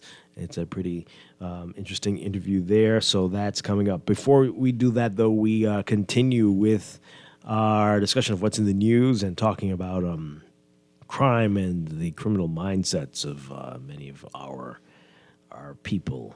Duquesa. Got some great text messages here. Somebody asked, all those good text messages I sent you and I never made it to the archive? Well, muttos. You just did now. That one will definitely be there. This text here. Dwight, the Bahamas has become a classic site for the study of a country where a large populace suffers from schizophrenia. What now? The lines between reality and fantasy have been blurred so much that many cannot differentiate. The education system has failed in developing critical thinking, and the political class is imperfect. And I'm trying to say a perfect example of this. The political class has become the firewall between the success of the country. Remember me, I am the one that keeps informing you that the country will need 3 more generations, 54 years, to catch up. That is the reason a country is called Third World. It is based on how many generations it will take to make it a developed country. Well, boy. Okay. Hey, were you listening to the news just now? Dwayne Sands, the F&M chairman, making some very interesting points about all of this, talking about the charges against the former managing director of Clifton Heritage. It's unfortunate that this is likely to become a political issue. We definitely don't want it to be. This is bigger than that. There's something wrong with thinking of many of our people, right? Correct. And that needs to be addressed. And yes, many of those people get involved in politics, but they get involved in all manner of things as well. So it's bigger than politics. But Dr. Sands makes some very interesting points. And he also talks about what we were talking about earlier, about the outrageous claims from the commissioner that they're going to stop providing information on the investigation into CID. And just really outrageous. We'll get to that one in a bit. But here's what Dr. Sands had to say about this latest matter before the courts now. Which we'll get to in just a moment, but we'll get to that on the PLP. Lawlessness, disorder, and violence getting much worse in this country under the PLP. Bahamians have to ask, why is the PLP so cavalier when it comes to law and order? The criminal class seems to feel they can do just about anything on PLP watch. Many of them seem to think that the Minister of National Security is a joke, who is soft on crime and soft on criminals. Murders and violent crime just keeps going up. And we are yet again on track for what appears to be the second highest murder rate ever in the history of the Bahamas. You know, the highest ever murder rate happened under a previous PLP government. The second highest murder rate came under the Davis administration. And meanwhile, there are high-profile cases of certain PLPs involved in either criminal or other improper conduct. The Member of Parliament for North Abaco is facing charges of rape, assault, and threats of death. The now former managing director of the Clifton Heritage Authority, Mario Bannister, has been charged with conspiracy to commit murder and with accessory after the fact to murder. The government that is responsible for law and order got all kinds of lawlessness and massive disorder. All right. I'm not sure why Dr. Sands didn't mention the F&Ms who are also facing charges, but hey, right? Because I thought of that. Yeah, right. But hey, it is. These are facts, indeed. Again, let's not make this political. I just wanted you to hear that. But this is bigger than politics, unfortunately. But interesting points being made. Do you think we have gotten to the place where we are like, this is going to sound so weird, but like we're our own government in terms of crime? You know, like, I don't even know how to express what I mean. What I essentially mean is we've gotten to this place of comfort with, regardless of who's in or not, with being okay with crime. Like those who commit it and those of us who are out here talking about it. We just gotten to this place of, this is just common happens and just move it along. Yes, I think Nassau people, New Providence people, definitely. And people think they know what to do to keep safe. So you will have your alarms and your bars and your shatterproof glass, and you will leave at a certain time and do this and that, and won't hang out with this person or keep a cutlass under the seat. I don't know, those type things, but it won't bother me. So a lot of people, or others will say, I'm going to arm myself and I will protect myself and I'll be safe too. So I think a lot of people are complacent and just lulled into a false sense of security, but also I'm untouchable. Right? I don't feel that I could be protected by the government. Mm-hmm, right. So the police are my boys. I'm a police officer. I'm the government. This person is my buddy, whatever. Perhaps. And that only happens to them. Those people, the people over there. I'm not in a gang. I'll be fine. Yeah. Or if you are one committing the crimes, my friend is a lawyer. My boy is in that office over there or something, I'll take this call in a second. We want to get to the other comment that Dr. Sands made. But this text says, I agree with Dr. Sands. Every time the PLP is in power, crime gets out of hand. I mean, I don't think that's a fair thing to say. But records, maybe. But the numbers have been high no matter who's in charge. We've got a problem. We've got a big problem. Let's take this call. Good morning. You're on the air. Good morning, sir. How are you? Doing well. Listening to the news a while ago and hear a Dr. Sands talking about, blaming a government. Right. I sure everybody in the Bahamas know that no government, I don't care who comes to power, can stop this crime what's happening right now. Okay? And to hear, what we would consider our next option. Blaming a government when they were just in power a few days ago, and under curfew we had crime. So, and to hear Dr. Sands talking, a person who is being condemned by the court for his participation in whatever the court deemed it was. It's just second to even listening to see somebody interview Dr. Sands to be the one talking about crime, to be honest with you. This thing with crime, it's not going to stop as long as we have our leaders continue to blaming the other government. And both government does it. For whatever reason, they does it. And when they get in there, they notice that they cannot stop it. Because you know why they cannot stop it? Because we need to start fighting this crime, not just from the policemen and blaming the police and this. We need to start fighting this crime from in our homes. How could the police stop? How could the police stop? Let's take the latest crime. But how the police could have stopped that? Police cannot stop that. When you have people sitting down and thinking about doing something and don't think about the consequences, how are you going to deal with that person? The only thing you can do is do your job. And so far as we seeing it, from where I sit, the police doing their job. The police locking up the people doing their job. So it is not the police. It's not the government. It's us. We raising these children come from us. They come from our homes.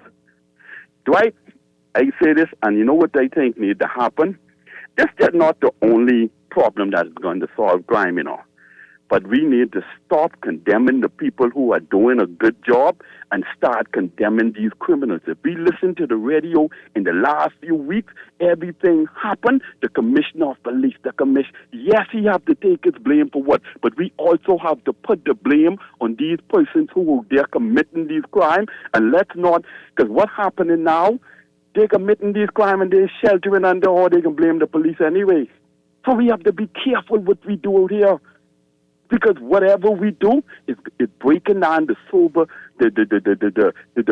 of this country to the point where right now, this thing's just running, and not to say it's running basically out of control. Because while we have our leaders, Dr. Sands and them, who's the next person who looking to get in there in another few days, he talking about, the police, the police. And we saw while he was there, they had curfew when people commit crime, man. Come on. Okay. Huh? I wouldn't even talk from the point where his participation in these things that the government, and he costs us, has to pay these people all kind of money because of his participation in crime. And he's the one who's talking. Be careful how you say it like that. That's not quite exactly how to put that. But But yes, okay. Thank you very much. Here are some text messages before we get to the other part of what Dr. Sands had to say. This person says the criminals have a certain level of comfort knowing that they can manipulate the laws according to who they know and are connected with. That is why they don't want to amend laws because they need these loopholes. Well, okay, that's a bit extreme too. But people are all over the place because it's just frustrated, clearly. Frustrated.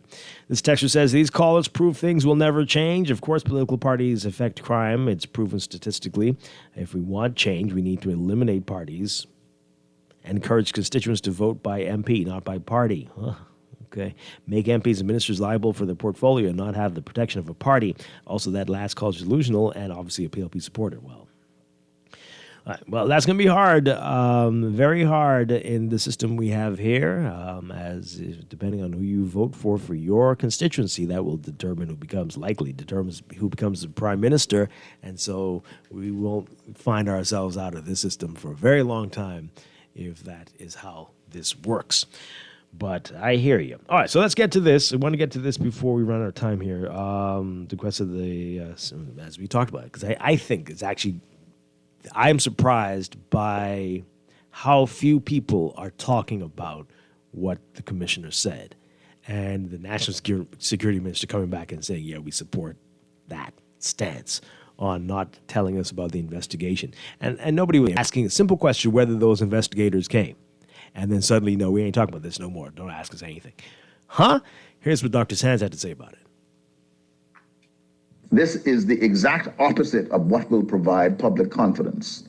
It is also the exact opposite of what the commissioner himself promised at the start of the investigation. And so the country cannot trust the PLP to police itself. The country cannot trust the PLP to protect us from crime and violence. The country cannot trust the PLP to do the right thing when it comes to investigating the police. Today's PLP is the party of lawlessness and disorder. We cannot trust the PLP.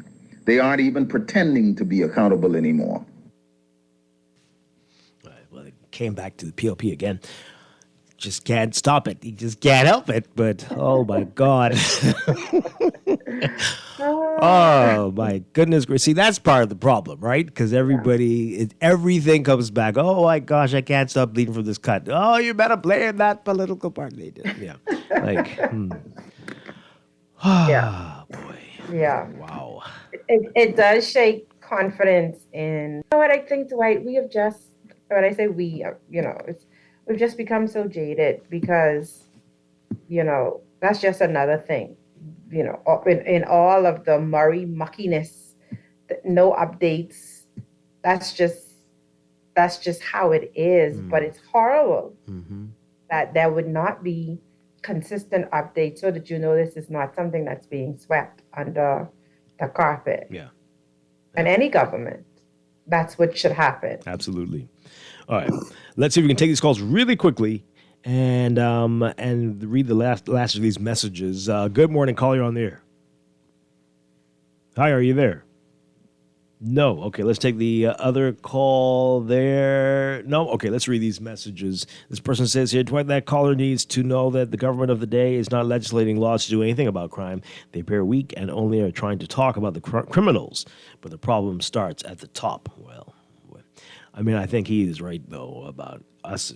We're dealing with the challenges that we see in our homes as well. So, yes, we have to deal with the top, but we also have to deal with, I don't want to call that the bottom, but we have to deal with that, too. Everywhere we see crime and criminality, we have to deal with it. And we just want somebody else to deal with something, as long as it's not dealing with your good son, it seems, or daughter. This person says, yes, it starts in the home. The parenting structure has gone. These young parents are the worst. They are still partying, using profane language in the home, doing drugs, and heavy alcohol use in kids' presence. Could be, but I bet you there's some older people with kids, too, who are having challenges, major challenges. This texter says, this isn't schizophrenia. This is closer to the loss of emotional regulation, the inability to control behavior. It can be a sign of damage to the brain. As I mentioned before, the behavioral change can be triggered by constant exposure to a stressful environment. And what is Nassau? We are noticing more and more that 15 and 16-year-olds involved in very violent crimes. Underage drug use is also a contributor. Ask Dr. Allen, this is deep. As a man thinketh, so is he. Okay, let's take this call quickly. Good morning. You're on the air. Hello. Yes, good morning. Good morning, Dwight. How you doing? Doing well. Dwight, there's something in this country we seem not to admit or to be afraid of talking about. When we look at the big bus that goes up and down town between the courthouse and Fox Hill Prison, who do we normally see in that bus? Do we see any Chinese in the bus? Do we see any people from the ethnic Indians? Do we see any of the County Joe Bahamians or white Bahamians in there? Who do we see in there all the time? Do you think in any of those countries you mentioned that you see plenty black people?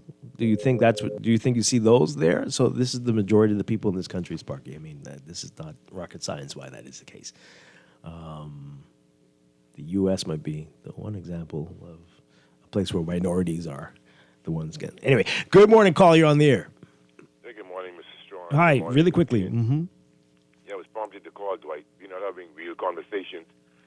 I saw the newspaper article with the commissioner appeared in it. The thing is, Dwight, nothing is going to change because we, as the public, are not in an uproar. And that statement is actually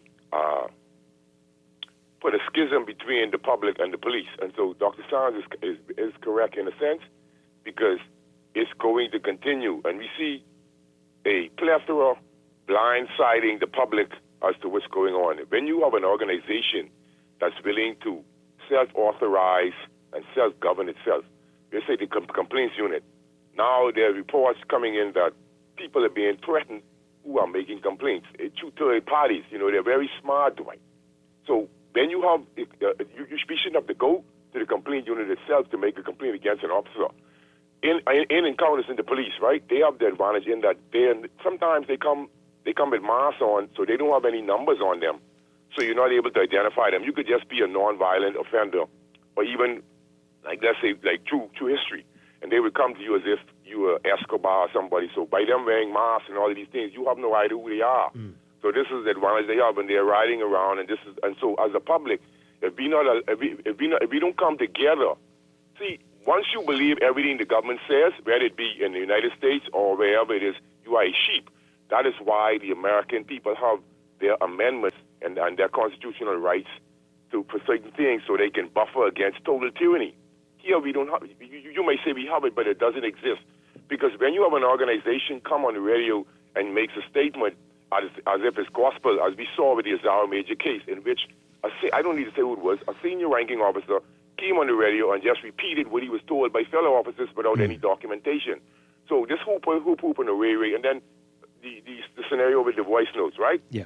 What you then see is a situation in which everything becomes gospelized by them. And so even though we don't understand, we don't see the repercussions of all of these inactions and lack of agitation by the public for greater policing, right? Then who will uphold the rule of law? And so, Dwight, I mean, to be honest with you, some police officers are trustworthy, but we can just use the newspaper archives. They can go, it doesn't matter if the investigators reach or not, Dwight. Just there and telling the people, speaking to Bahamian people like that, we can see a whole chronology of dubious shooting from the Don Knowledge, from the Cowpen Road to this and that. Nothing is being done. Yeah, so then, like Sparky said, right, who's on the bus going up there? It's us. But what Sparky must realize is, the Chinese got caught with drugs on the boat the other day at Awaki. Didn't the Chinese get caught to the hotel with 770 them or whatever, with only 4 passports? And so what happens is the voice note suggests, right, clearly that there is a labyrinth of cover-up in case if you have money. Okay, all right, we got to go. Let me just read these messages really quickly. This person says, this is what they do. This is the playbook. They let the discussion go on for 2 months or so with no response.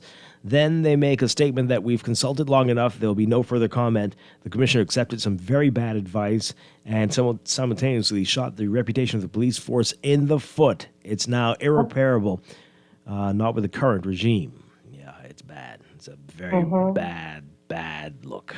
Bad look. My goodness.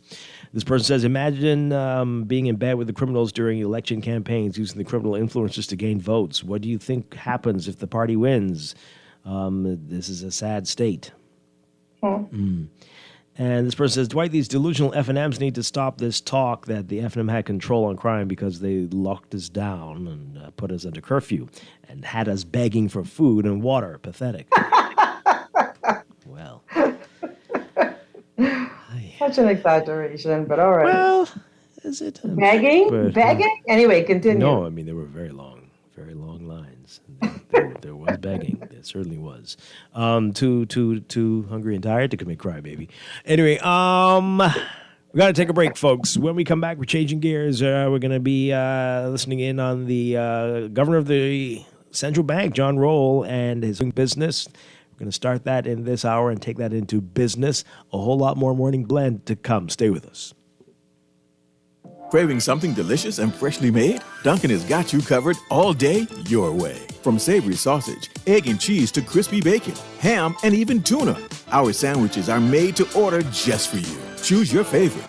Bagels, croissant, toast, or muffin. Whatever you want, we've got it. Whether it's a classic grilled cheese or a hearty club, your perfect sandwich is just a bite away. Dunkin's fresh, made-to-order sandwiches made all day your way. Only at Dunkin'. The Bahamas runs on Dunkin'. Screws and Fasteners World, Balfour Avenue and Palm Beach Street, has those hard-to-find fasteners for you right now. You can find stainless steel regular hex, carriage bolts, galvanized bolts, threaded rods, nails, self-tap screws, sex bolts, anchor bolts, turnbuckles, masonry tools, hand tools, and weed whacker strings. Check out the rope selection and car body fasteners, too. Special orders are welcome. It's your #1 fastener store. Screws and Fasteners World, Balfour Avenue and Palm Beach Streets. Call 326-1976. Nassau. Get ready for a night you simply won't want to miss. For the first time in over 40 years, experience an evening with Eddie Menace live at the Amphitheater, Nassau Cruiseport on Saturday, October 5th. Tickets are on sale now. Go to ticketboxevents.com or go to the Nassau Cruiseport box office, located in the Junkanoo Museum. Joining Eddie on stage, Fran Sean, Gino D, Iris Stoll, and Tingham Bell. An evening with Eddie Menace live at the Amphitheater, Nassau Cruiseport, Saturday, October 5th. Get your tickets now. This is Guardian Radio, your station for up-to-the-minute news, intelligent, interactive, and engaging conversation. 96.9 FM. Oh, yeah. All beautiful items. I tell you, if the good Lord never goes on holiday, tell me why. And welcome back to Morning Blend here on Guardian Radio 96.9. Dwight Strachan along with Duquessis Dean. And this morning, it's another in the series that we've been doing with the Central Bank of the Bahamas of Harborside Chats with Governor John Roll. And today, they're discussing the ease of doing business. Governor Roll's guests are Dr. Leo Roll with the Bahamas Chamber of Commerce and Employers Confederation, Dr. Anthony Hamilton with Civil Society Bahamas, and Thomas Sands Jr. with the Eleuthera Chamber of Commerce. We'll begin with part one here, and then we're going to do break for news, and then we'll pick this up in Morning Blend Business.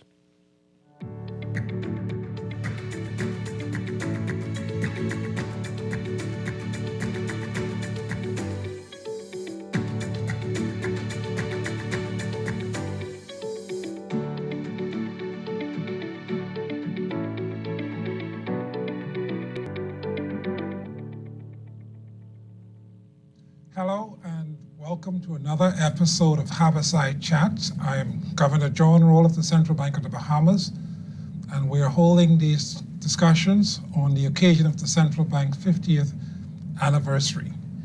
Today, we're having a conversation on the environment in the Bahamas around the ease of doing business and the role that the Central Bank and other stakeholders play in that process, particularly with me today. The conversation is focusing on our chambers of commerce and our civil society. So I'm very pleased, therefore, to have with me as part of that conversation, first of all, Dr. Leo Roll, who is the CEO of the Bahamas Chambers of Commerce and Employers Confederation, Dr.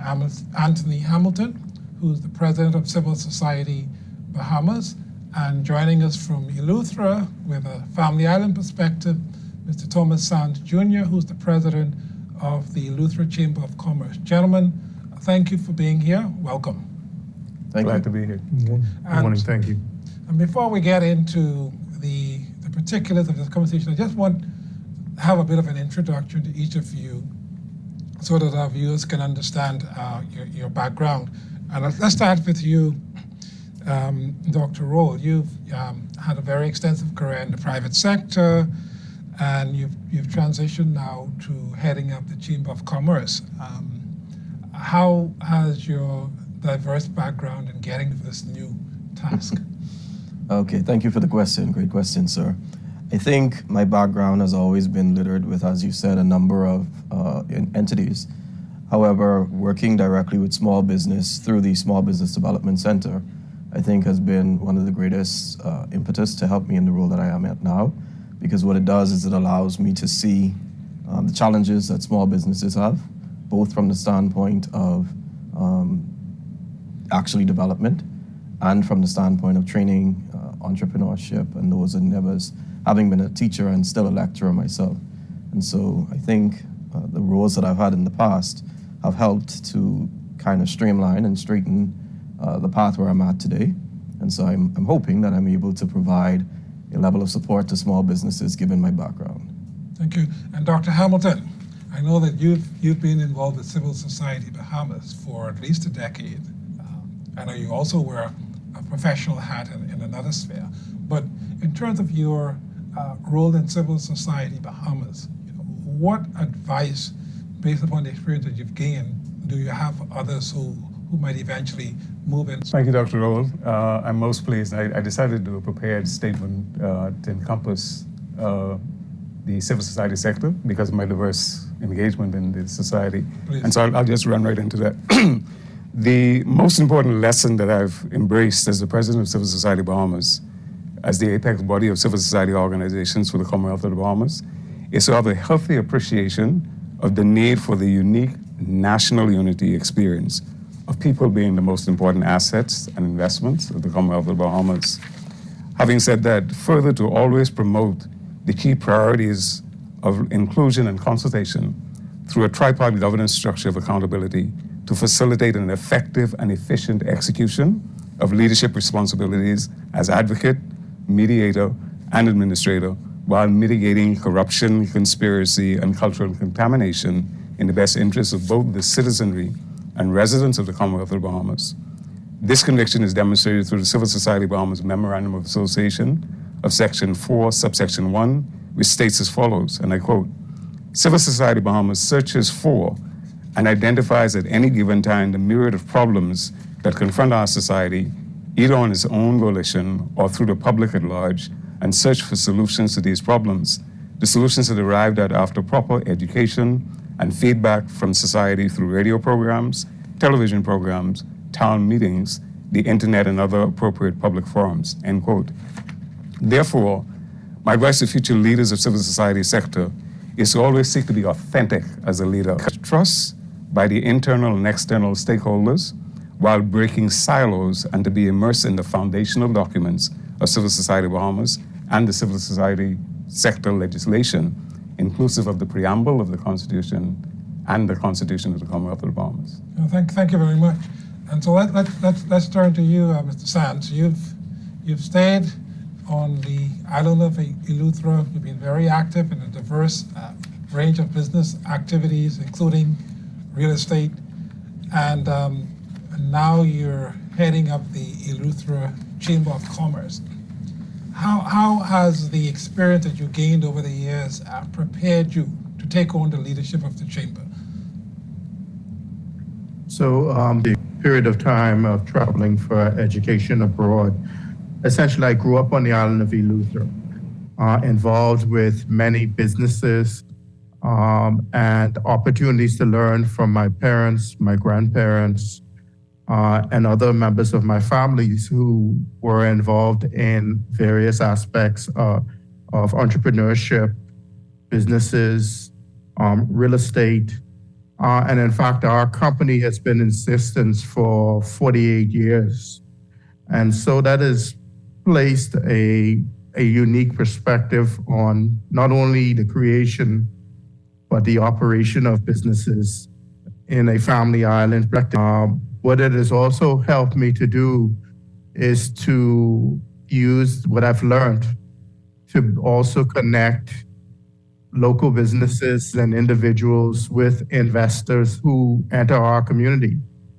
And so through the Eleuthera Chamber of Commerce, we have focused on developing a voice, a space to connect and to communicate, to bring into place technology, shared workspace opportunities, and focus on lobbying for a conducive ecosystem for the development and growth of commerce in the island of Eleuthera, and also encourage the Bahamas government to consider the need to create a special environment that focuses on the development and revitalizations of environments like this as a means to the diversification of the country, and that the family islands are an incredible resource for the future development of the country. Let's begin, though, to speak about and understand that the Bahamas is also compared with other countries globally. As a matter of fact, I'm told that there are over 190 countries where there's an index that's compiled in terms of how easy it is to do business. And some of the factors that go into this index looks at how easy it is to pay taxes, doing banking, the ease of getting credit from banks, the ease of getting through the approval process, say for setting up a business, etc., and many other issues that relate to commerce. And so I want to start with you, Dr. Hamilton. When you look at what goes into influencing how easy it is to do business in a country like the Bahamas, how do you distinguish between the role or the responsibility that you would assign to, say, the government in general or a central bank? When I think of the 700 islands in the Bahamas, and we think from another perspective, we have 28 of them would have airports, and we think of commerce, trade and commerce. The means of doing business between the two of them, keeping the economy actually flowing in a proper fashion. Small businesses, policies with regard to inclusion and consultation of the entrepreneurs is very, very important. From the civil society sector, in terms of the three aspects of the society, the commerce, and also the political arena. The idea of being able to get feedback and having a healthy dialogue regarding the citizenry is most important. You made mention earlier with regard to from the international aspect of this. We, from the government aspect of being engaged with consultation nationally, regionally, and internationally, this is a very important space for civil society because we actually engage with the respective ministries. And I mentioned silos in the earlier portion because of the distinction between ministries and ensuring communication. Communication is the biggest link in terms of helping the situation so we can feed information in and be able to do scientific assessments to determine what kind of policies ought to be made from the government end of it as well as the central bank in terms of the immediate need in the society. Okay, thank you very much. So I want to go now to the Chambers of Commerce and ask you, Dr. Roll,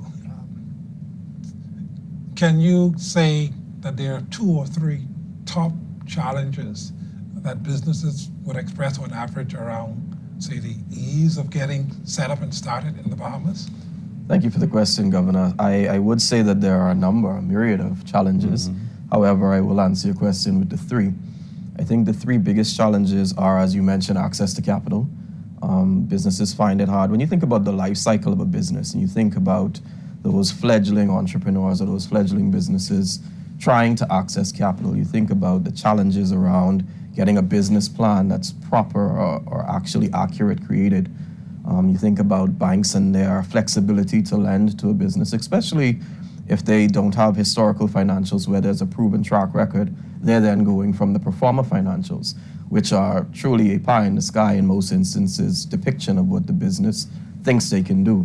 And so access to capital is one. And then when they are actually funded, I find that one of the biggest challenges is businesses or entrepreneurs, when they hit that proverbial wall, which usually happens at the second year of them doing business, had they had proper training, coaching, mentorship, and the proper, or avenues to ensure that they understand how business works, they understand financial statements, they understand pricing mechanisms, it would be easier for them. And the third thing is, of course, as you mentioned, the ability or ease to be compliant. I think the way the and the loopholes it has, as well as the sort of forceful nature in which taxes are being hunted after, somehow forces businesses, in my estimation, into the informal economy, such that you should make it as easy as possible or as burden-free as possible for a business to want to be compliant, rather than an impediment and making them or forcing them into an industry where either they close down or they are completely non-compliant. And so the ease of doing business through taxes, paying taxes, being compliant, access to capital, and of course that education and training component. So you mentioned this idea of people having to put together business plans. Yes, sir. And we can have different views as to whether that's important in terms of the conversation around opening up a bank account, because I know sometimes the banks will ask for a business plan. But a business plan is valuable in and of itself. Yes. How good a job are we doing, or how well are we prepared as entrepreneurs in terms of getting through that process? I think one of the challenges on very good business plan writers who can execute and write a business plan, because what you find is the plan that they wrote does not represent, in most instances, what the business owner is actually seeking to do. Another challenge is the business owner has to be intricately involved in that process from start to finish. Otherwise, you have a beautiful plan that was prepared for you, but when it comes time to execute, you can't execute it because you weren't involved in the process. And so the plan itself is important, but it's equally as important for the entrepreneur to be intricately involved in that process. What I find, though, is that if I were a business plan writer, I would listen to the entrepreneur, yes, but I would also guide them. What I find most times is that the business plan writer writes the plan, and they take whatever the entrepreneur says without giving their input. And so they may say, okay, I can open 7 days a week and I may make 100,000. Well, based on this industry, there are other persons who have not even made 50,000. So what do you plan to do differently or better that will get you to that point? So if you challenge the process with the entrepreneur, it becomes an easier flow, and then the plan is also, it becomes a great plan, but it also becomes one that can be executed in the final stages. Okay, thank you very much. And so now, Mr. Sands, I want to ask you from a slightly different angle. You're on the island of Eleuthero or any other island for that purpose, and you're thinking about setting up a business, and you see what that experience was like on the island of New Providence, you know. What makes it different for someone who's trying to get into business on a family island in terms of the experience or the ease?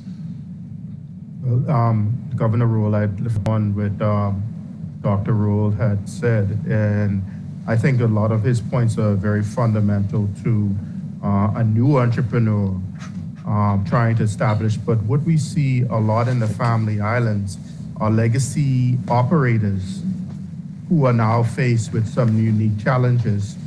And as we begin to see growth in the family islands, what they are doing is going through the process of revitalizing businesses or passing it on to another generation. And what makes our situation even more complex, in addition to what Dr. Roll has mentioned, is infrastructure. Quite simply, you cannot operate a business if you don't have power, if you don't have water, if you don't have communications. You can't do banking electronically if you don't have communications. We have some fundamental challenges which have to be resolved in terms of the base level of operation for legacy businesses or a startup. And let's put in the context of startup. If I were to attempt to start up a business today from the energy perspective and utilities, I have to have redundancy in terms of supply of water. backup power, and backup for my internet communications. That is a baseline of where I must start, because the reliability of all systems is inconsistent. What we know is part of the experience if you're interacting with banks is today people are having to set appointments often weeks in advance to get through the process of opening up an account. And also the experience, not necessarily positive, is that banks are also changing the way they're delivering the services once the relationships are established. Some of it might be interpreted as that they're just trying to manage the bottom line, or the banks are saying that there are costs that they're trying to manage and the like. When you look at it from the point of view of those of us on the receiving end, and let's just suppose that cost is an issue. Do you have a view, Mr. Sands, as to what we can do from the opposite side to influence or to make the cost structure more favorable for banks? Let me say that, Governor Roll, I don't feel that the banks have made a good decision over the last 15 years in their relationships with the Family Islands. They took a posture that they would exit communities without, I think, consultation to investigate options. They also, in turn, took an approach in terms of funding and financing where decisions were made to discount appraised values of real estate. As an entrepreneur, any entrepreneur must look at how you grow your business and take an approach that is proactive in the growth of that business and how you generate new returns. I think the discussion in terms of an island such as Eleuthera today is there's been significant economic growth, the largest period of financial investment, foreign direct investment in a lifetime. And so I think just as we all had to tweak during a COVID to improve our businesses, we must in turn ask the banks to revisit what servicing an Eleuthera market looks like and how, and I always hear the discussion about liquidity in the Bahamas. Banks have money to lend and so forth, and they are in the business of lending money.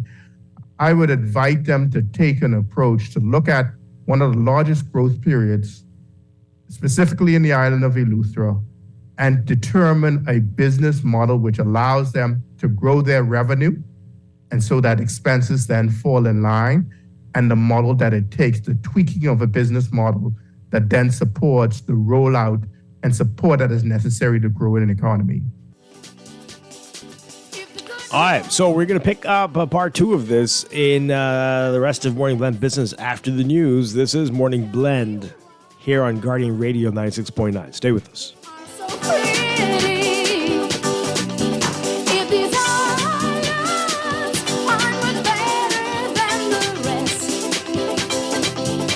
This is Guardian Radio 96.9 FM, Nassau, Bahamas. The views and opinions of the hosts and guests are their own and do not necessarily reflect the position of the management and staff of Guardian Network. Wake up, it's a new day. Wake up, it's a...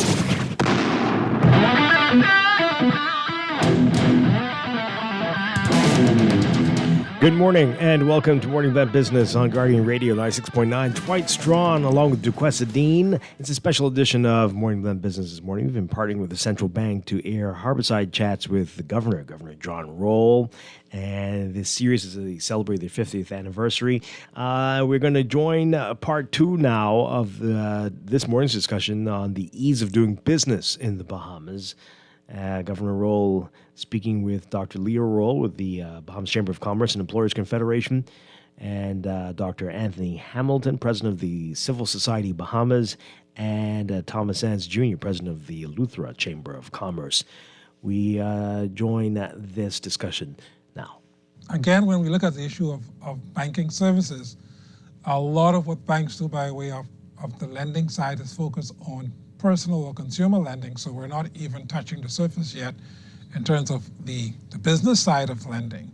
Correct. And so can we I have to add get the back real to that, estate yes. opportunities? The real estate opportunities, we're seeing the largest sale of real estate in the island of Eleuthera than we've seen for a long time. So you have both individual sales, you have foreign direct investment, and you have a migration to the islands of Bahamians and non-Bahamians. That must be large enough for a bank to consider how it can make a business model work. But from the perspective that there is a cost issue, right? And let's suppose we don't deny the fact that they're looking at it from a business perspective. I'm the last person to defend the banks, trust me. But I just want to ask, and maybe I can, Dr. Roll, is there anything that we can do on the opposite side of the table to try and influence the cost lower for banks? I think one part of it lies in, and as you mentioned, they are tailoring the way services are provided to try to make sure that the bottom line is not eroded too much and it's attractive. And so we do encourage our members to embrace digital technology and ensure that banking online using various methods of payments rather than cash. As Mr. Sands rightfully mentioned, though, you can do those things, but if the infrastructure is poor in that you're not able to actually access banking online, you're not able to accept a credit card, then that becomes a challenge. We are obviously opposed to any new taxes or any new costs on any member, because when you think of an MSME, costs that will, of course, eat away from their actual profits. And so we would encourage our members, as we often do, to embrace digital technology to ensure that, those banking fees are minimal at best. One of the challenges we find, though, is that oftentimes if an entrepreneur speaks to the bank relative to because when I think about an entrepreneur, if they access capital, most banks, or some of the banks that I've worked with, are willing to work with the entrepreneur and provide alternative means. When you think about them actually accessing capital, perhaps in the initial instance, loan officers, as we all know, have targets. And so they may give you everything in the kitchen sink because they have a target that they need to meet. So I give you a checking account, a cash account, a credit card, and all of these different services. But now if I go in as an entrepreneur and say, listen, these are too cost prohibitive to my business, then you can tailor a package that's indicative to me that can help me to ensure that I'm successful at the end of the day. Thank you. And so I want to ask you another question, Mr. Sands, and then I'll come to you, Dr. Hamilton. What sort of advice do you give to up-and-coming entrepreneurs on the island of Eleuthera in terms of how they can be successful and effective in that environment with the kinds of challenges that you mentioned around, taking advantage of banking services that are less than convenient and some of the other infrastructural challenges?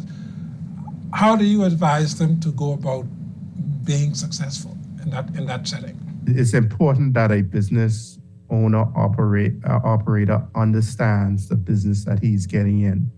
He needs to understand that operation intricately. He needs to take the time to understand the pros and cons. I mean, the good thing with legacy businesses, they generally understand their business. Someone coming new is a little bit about the reality of operating in an island setting. What works in a Nassau, is just totally different because of the lack of so many resources. So knowing your business, knowing your customer and your customer's needs, wants, desires, and how that service is delivered. And again, the client base in an island is different from a client base in Nassau, and what their expectations are and what their desires are and how that service is delivered. I think we should also not be compromising any standards in terms of customer service. And so there's some very sophisticated, well-traveled individuals who are coming to the island of Eleuthera and choosing to avoid a Nassau or Grand Bahama. They do not want to go to the city, and they're looking for a different quality of experience. You must understand that. And then I think the next thing is technology.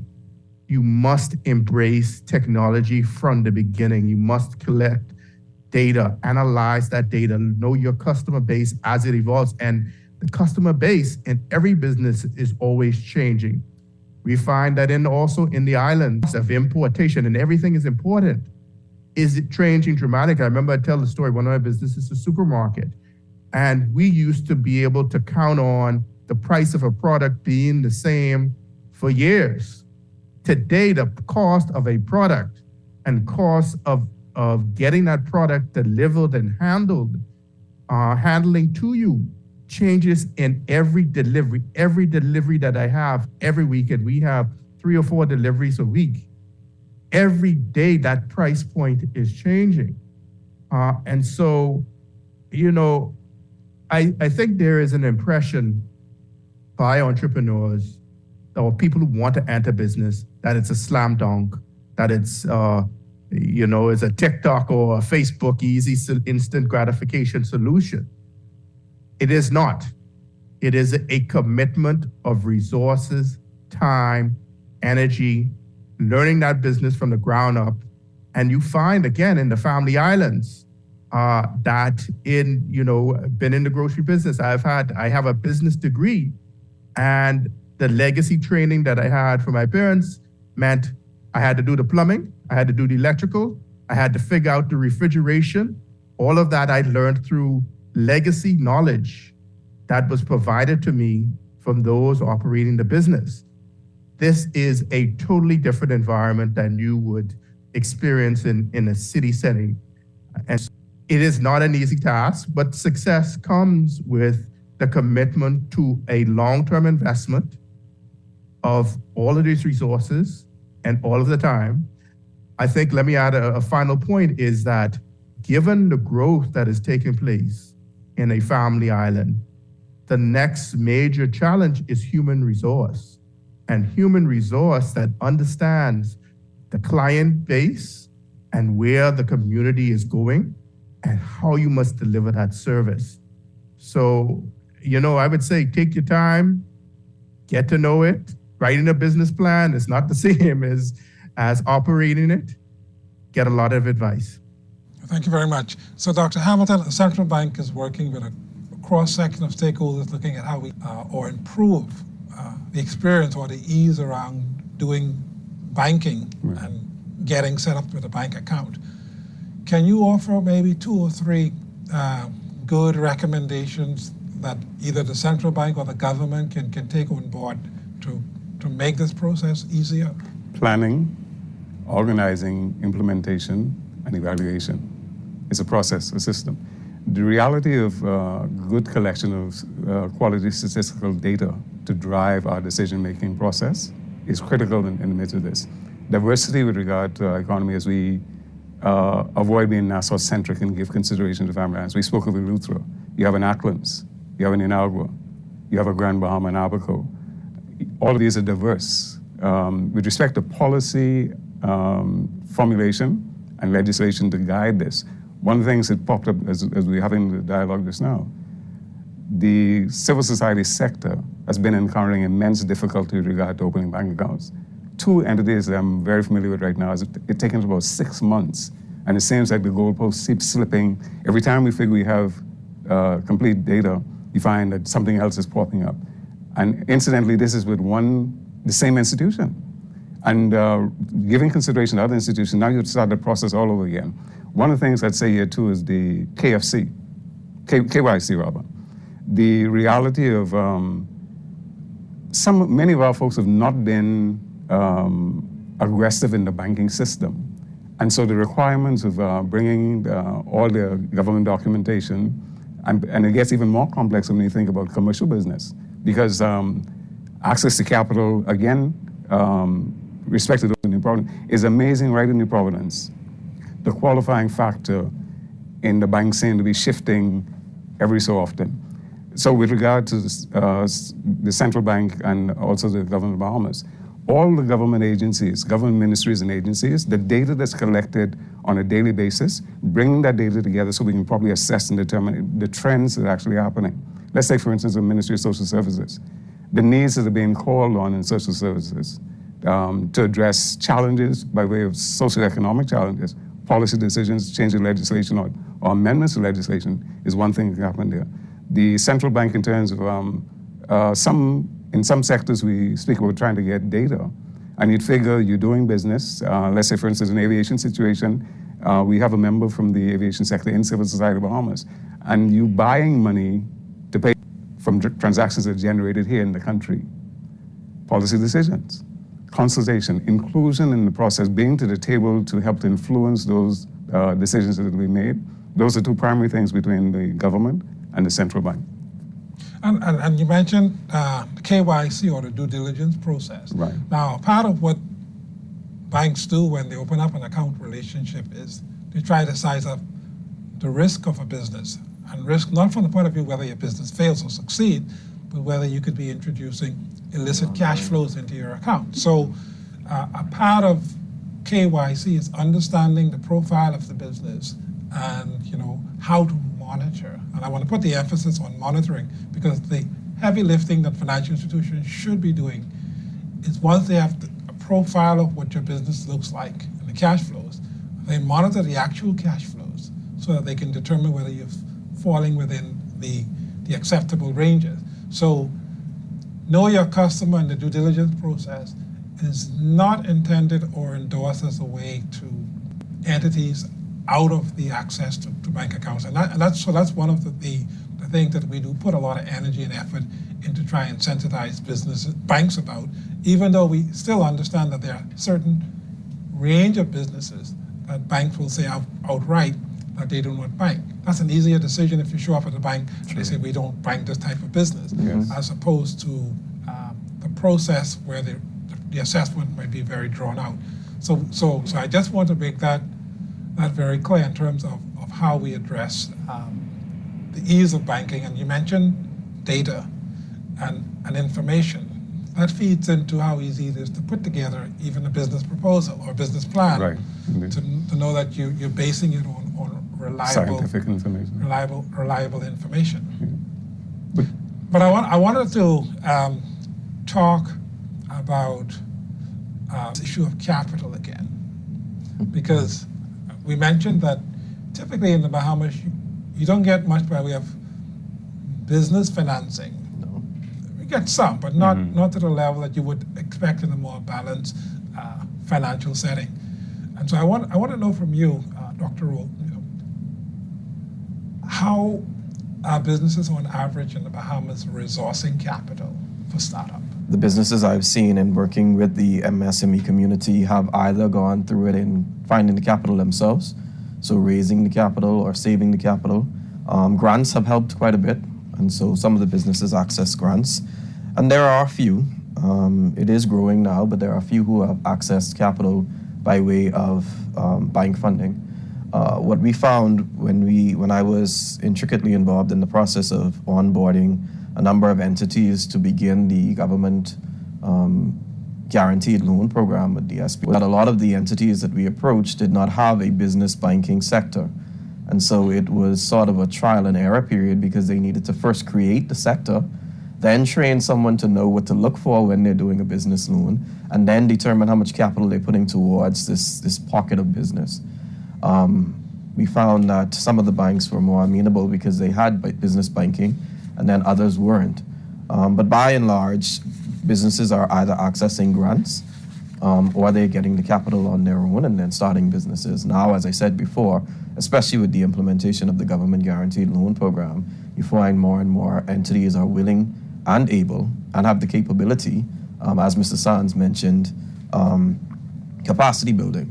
And so with more persons in that sector being trained to understand how to actually complete a break-even analysis, how to do a quick cost breakdown to determine if these financials are stress tests, so to speak, to determine if these financials are realistic or not, how to read the business plan to understand and assess and not just to read the language. So when I read a business plan, I read it backwards, Iris, and then I go back to see how your financials tie into the narrative that you have.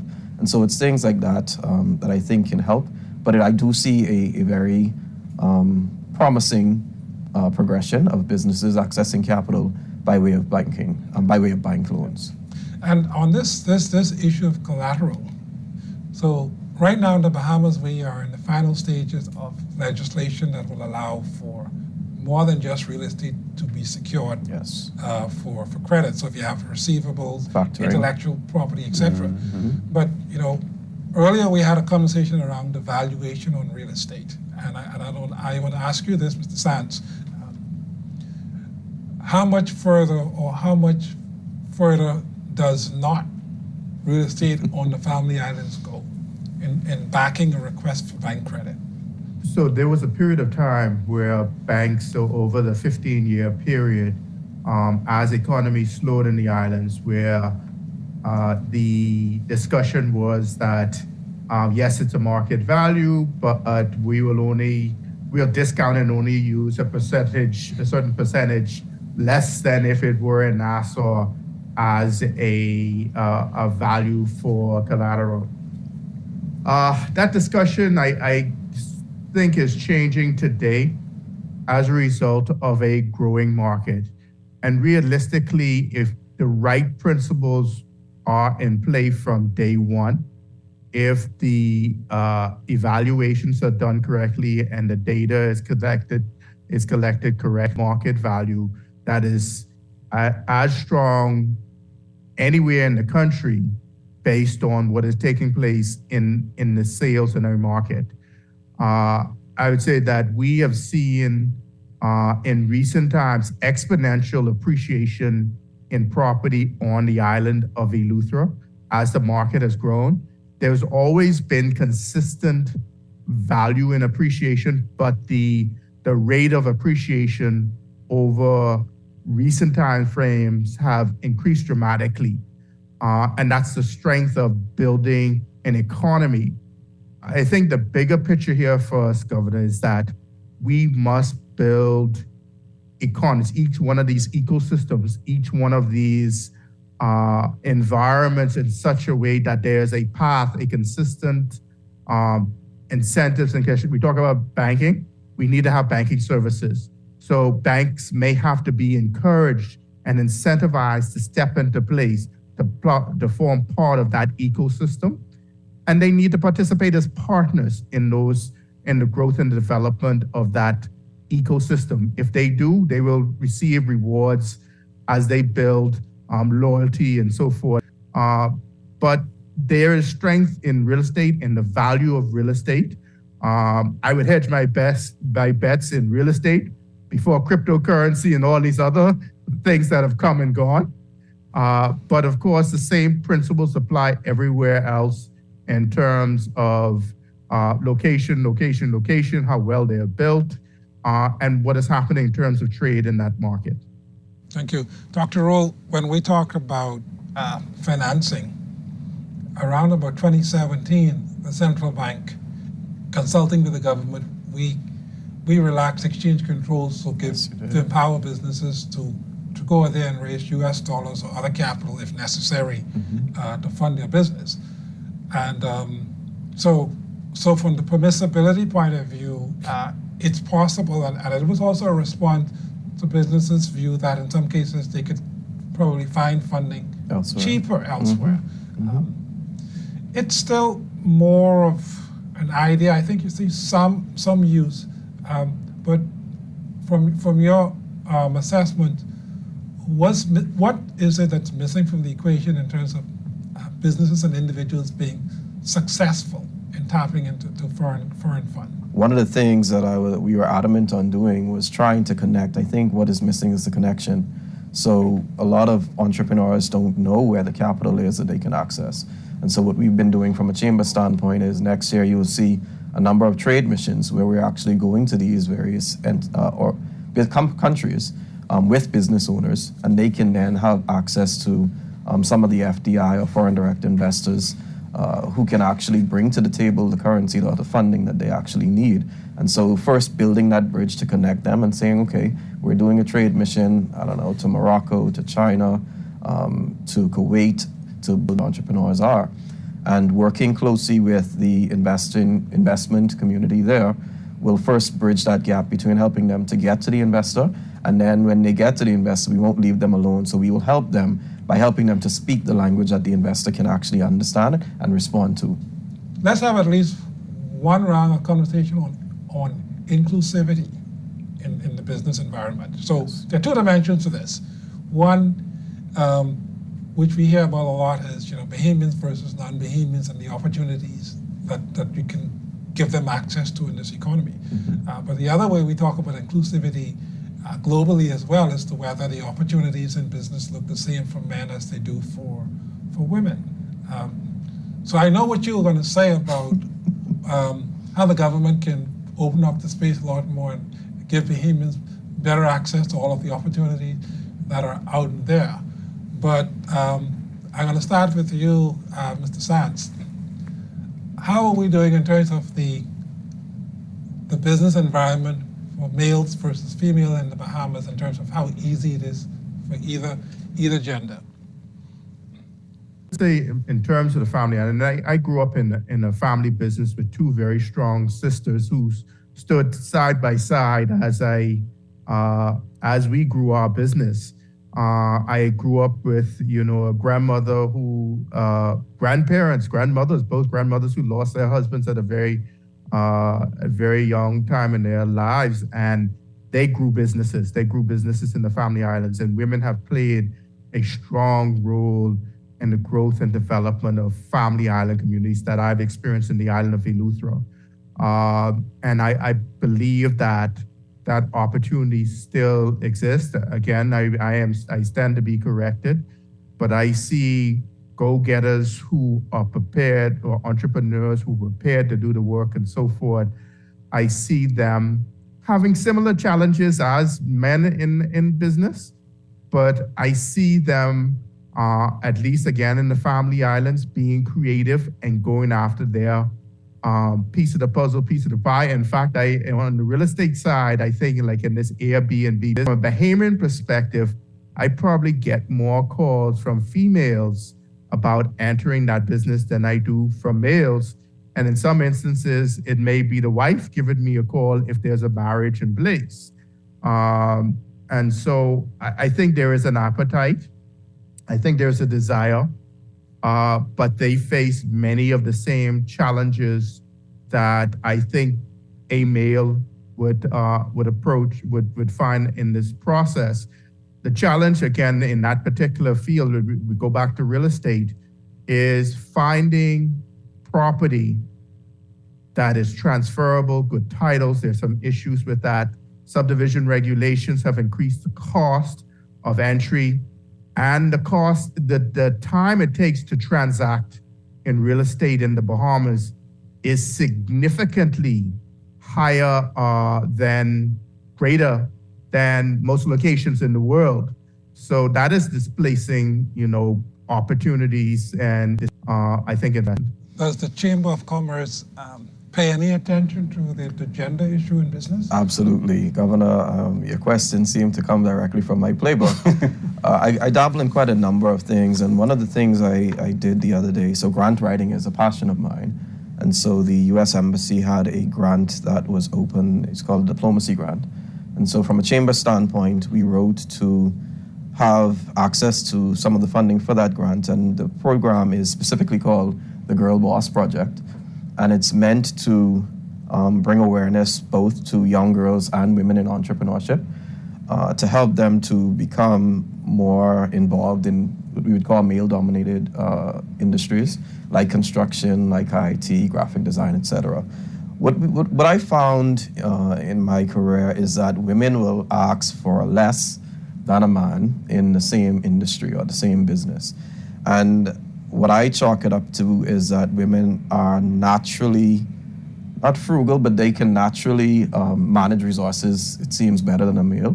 And so what male have to take $1 to do, a woman could do in 50 cents. I encourage them to ask for more, because sometimes what happens is, in the asking for less, the capital that they need to raise is underfunding the business, or it's something that they didn't consider, or they thought that they can do it themselves or get it done alternatively. And so, yes, I agree with Mr. Sands, they do have some of the same challenges, But I do want to see more female entrepreneurs in those male-dominated industries and asking for more capital to kind of run their businesses. Okay. And Dr. Hamilton, what does civil society have to say about this issue? Two other things I'll bring to bear with this. A national development plan with accountability, an agreed national development plan, let's say it right, so that the full spectrum would be taken into consideration and we are guided scientifically in the sense of what is actually happening in our immediate environment. Coupled with that is more prominence for the financials and the non-financials, the credit unions and the particularly thinking of family islands in terms of development. Those are some factors that need to come to bear. As far as the women, I feel that once opportunities present the families, that's the key thing. Mr. Sands made mention of his household. I happen to be in a household where my daughter and my wife is actually running a business. I'm supporting them. But the women are looking for opportunities, but families are in desperate need of those opportunities.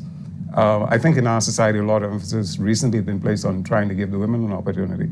But if we do this to the detriment of the men, we create another problem. So we need to be approaching it from a family perspective. Where the interest is helping to populate more. Now, there's been some very creative things done recently with regard to funding targeted to particular aspects. And we need to be more diverse in sector appreciation. Some of the sectors are struggling, and we're paying attention in one area. So the scientific information helps us to recognize, let's say, for instance, business license or even the work permits by way of immigration. What is happening? And bringing this information into the pool so we can know how can we improve that success. We're having failures in this particular area. How can we mitigate those failures in these particular areas? And I think we'll be well on our way because we're thinking about the Commonwealth of the Bahamas in terms of Bahamians. It's not male or female. It's Bahamians because the families. We realize we have some challenges in the families too, broken families. And how do we find means of giving them access as opposed to pushing them into social services? I want us to have a quick conversation on resilience. So when we look at resilience in a country like the Bahamas, we think about, how you can withstand, say, for example, in our case, the threats that are coming at us from climate change.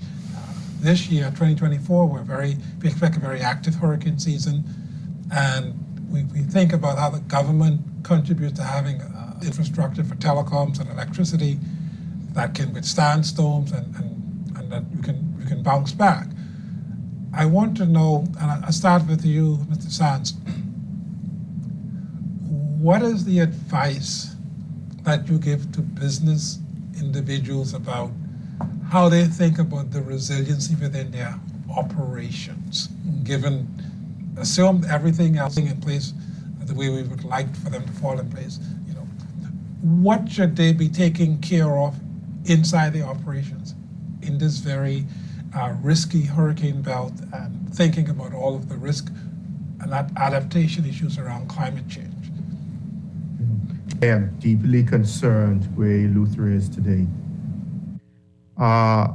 What do businesses have to do? The Luther Chamber of Commerce has started a discussion looking for advice from both institutions as well as some persons in renewable energy spaces and we quickly put in place what we call at the first stage a business continuity and resilience plan, and that is at the baseline of communications. How do we then move it to the next step of energy efficiency and the further step of renewable energy integration?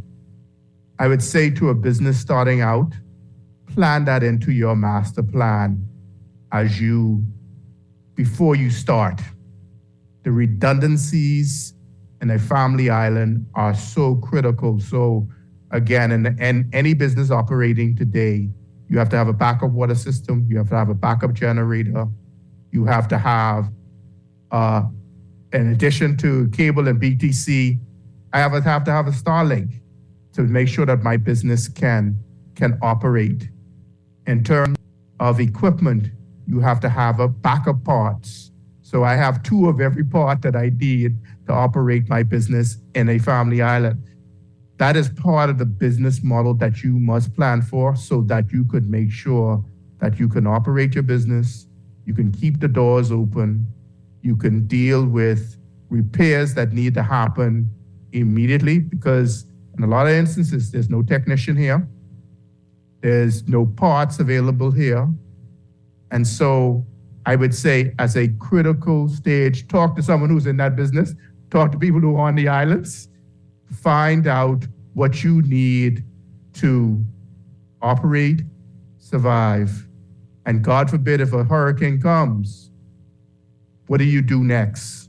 And the toughest thing is, at the hurricane, the next step is, how do you survive for the days after that?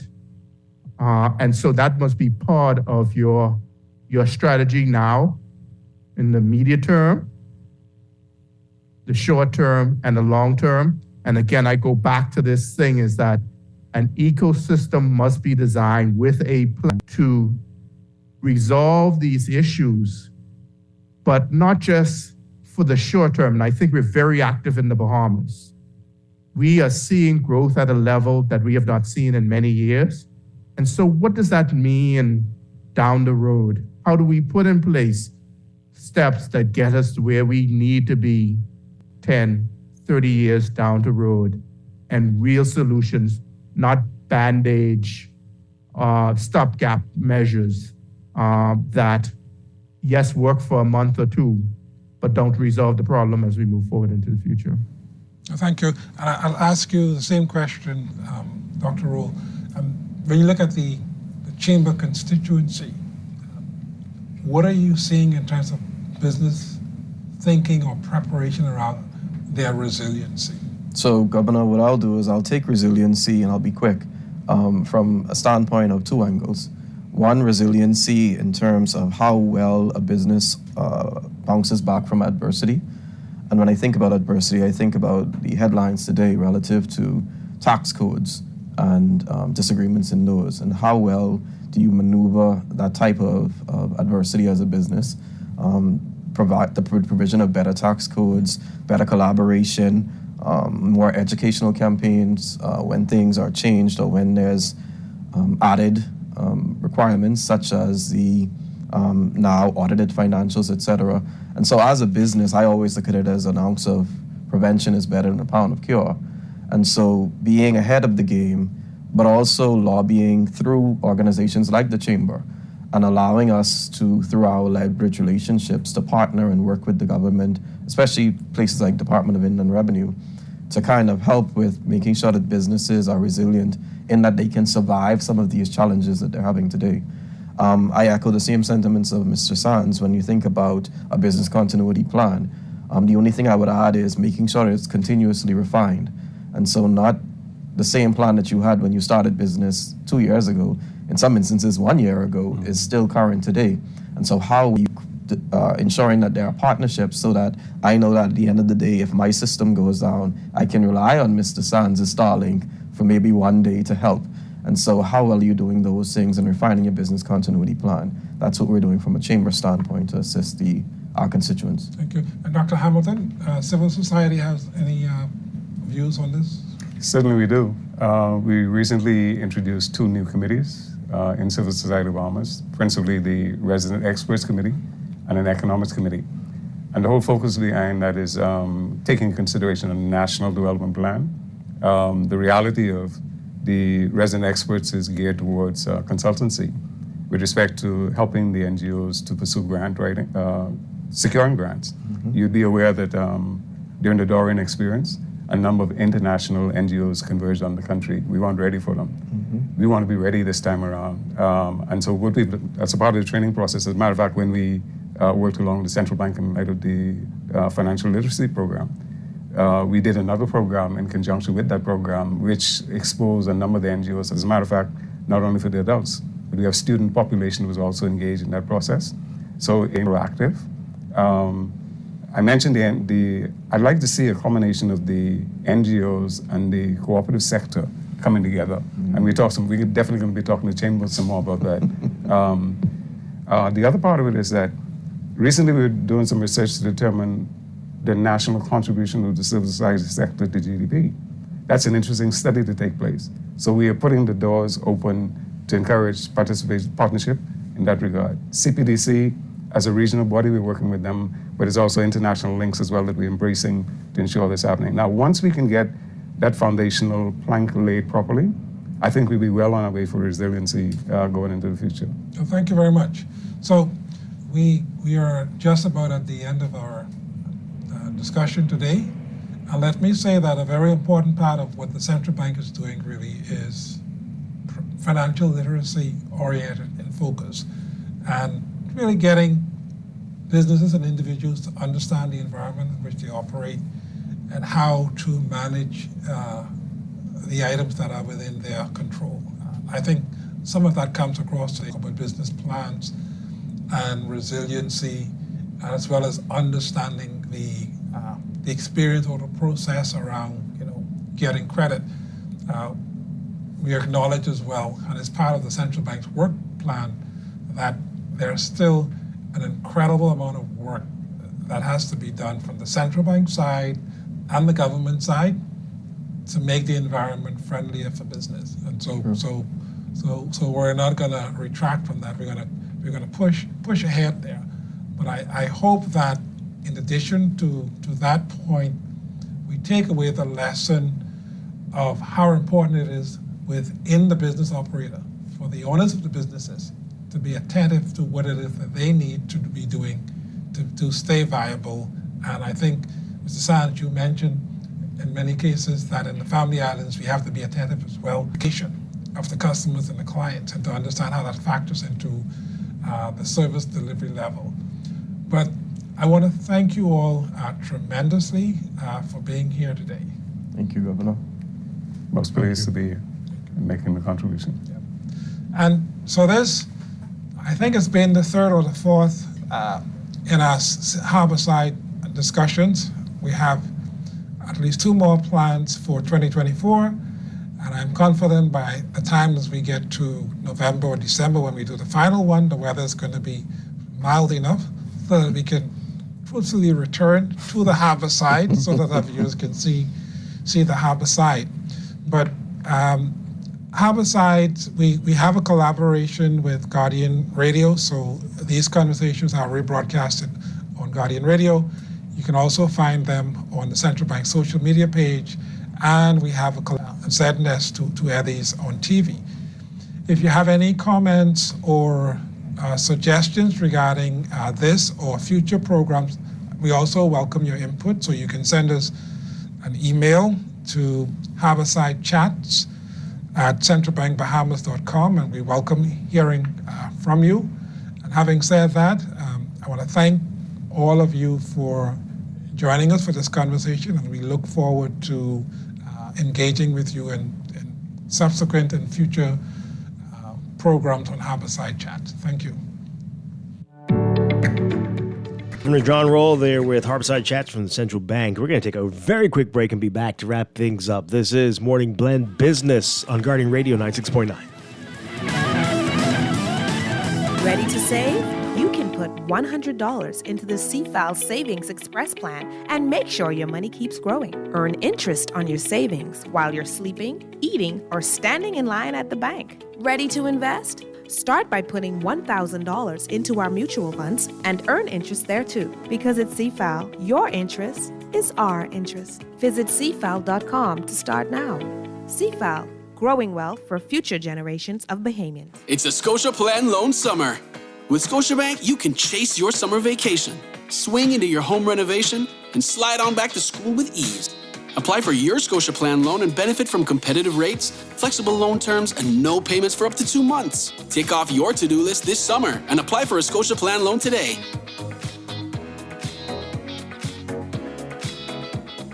Carrie's Fabric and Uniform Store wants to get you ready for back to school. Don't be no fool, stay in school. They have ready-made uniforms and uniform fabrics for almost every school in the Bahamas. At Carrie's, find skirts, blouses, shirts, jumpers, boy shorts and long pants, neckties, socks. The uniform skirts custom made. Check out our selection of embroidered cotton shirts. That's Carey's Fabric and Uniform Store on Mackey Street. Call us at 393-0758 or 817-0758.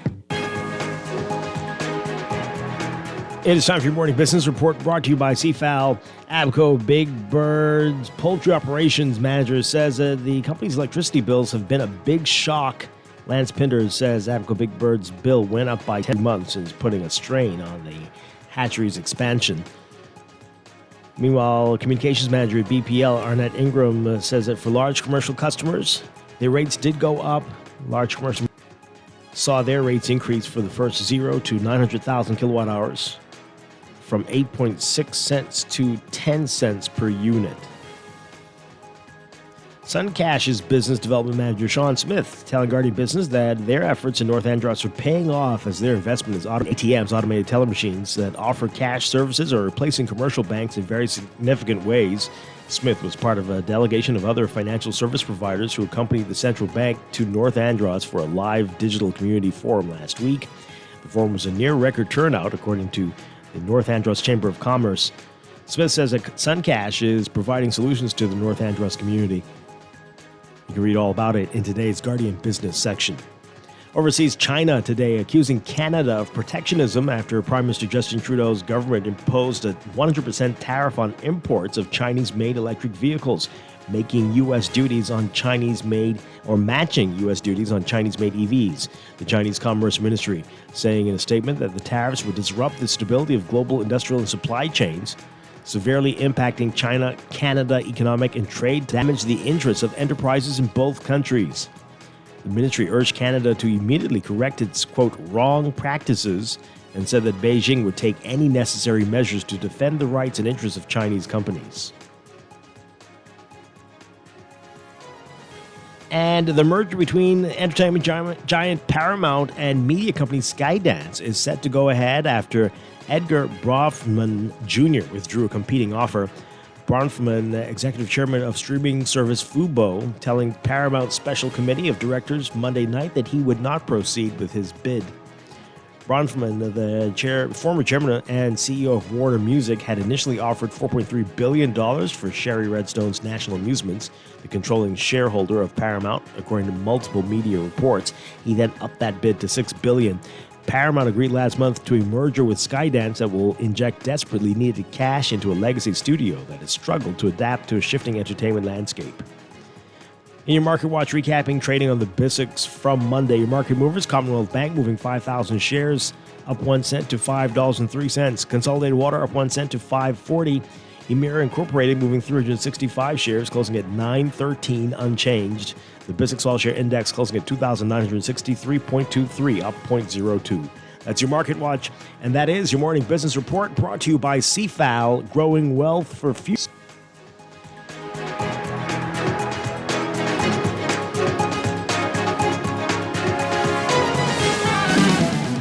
Duquessadine, thank you so much for being here today. I'll see you a little bit later in the week, apparently.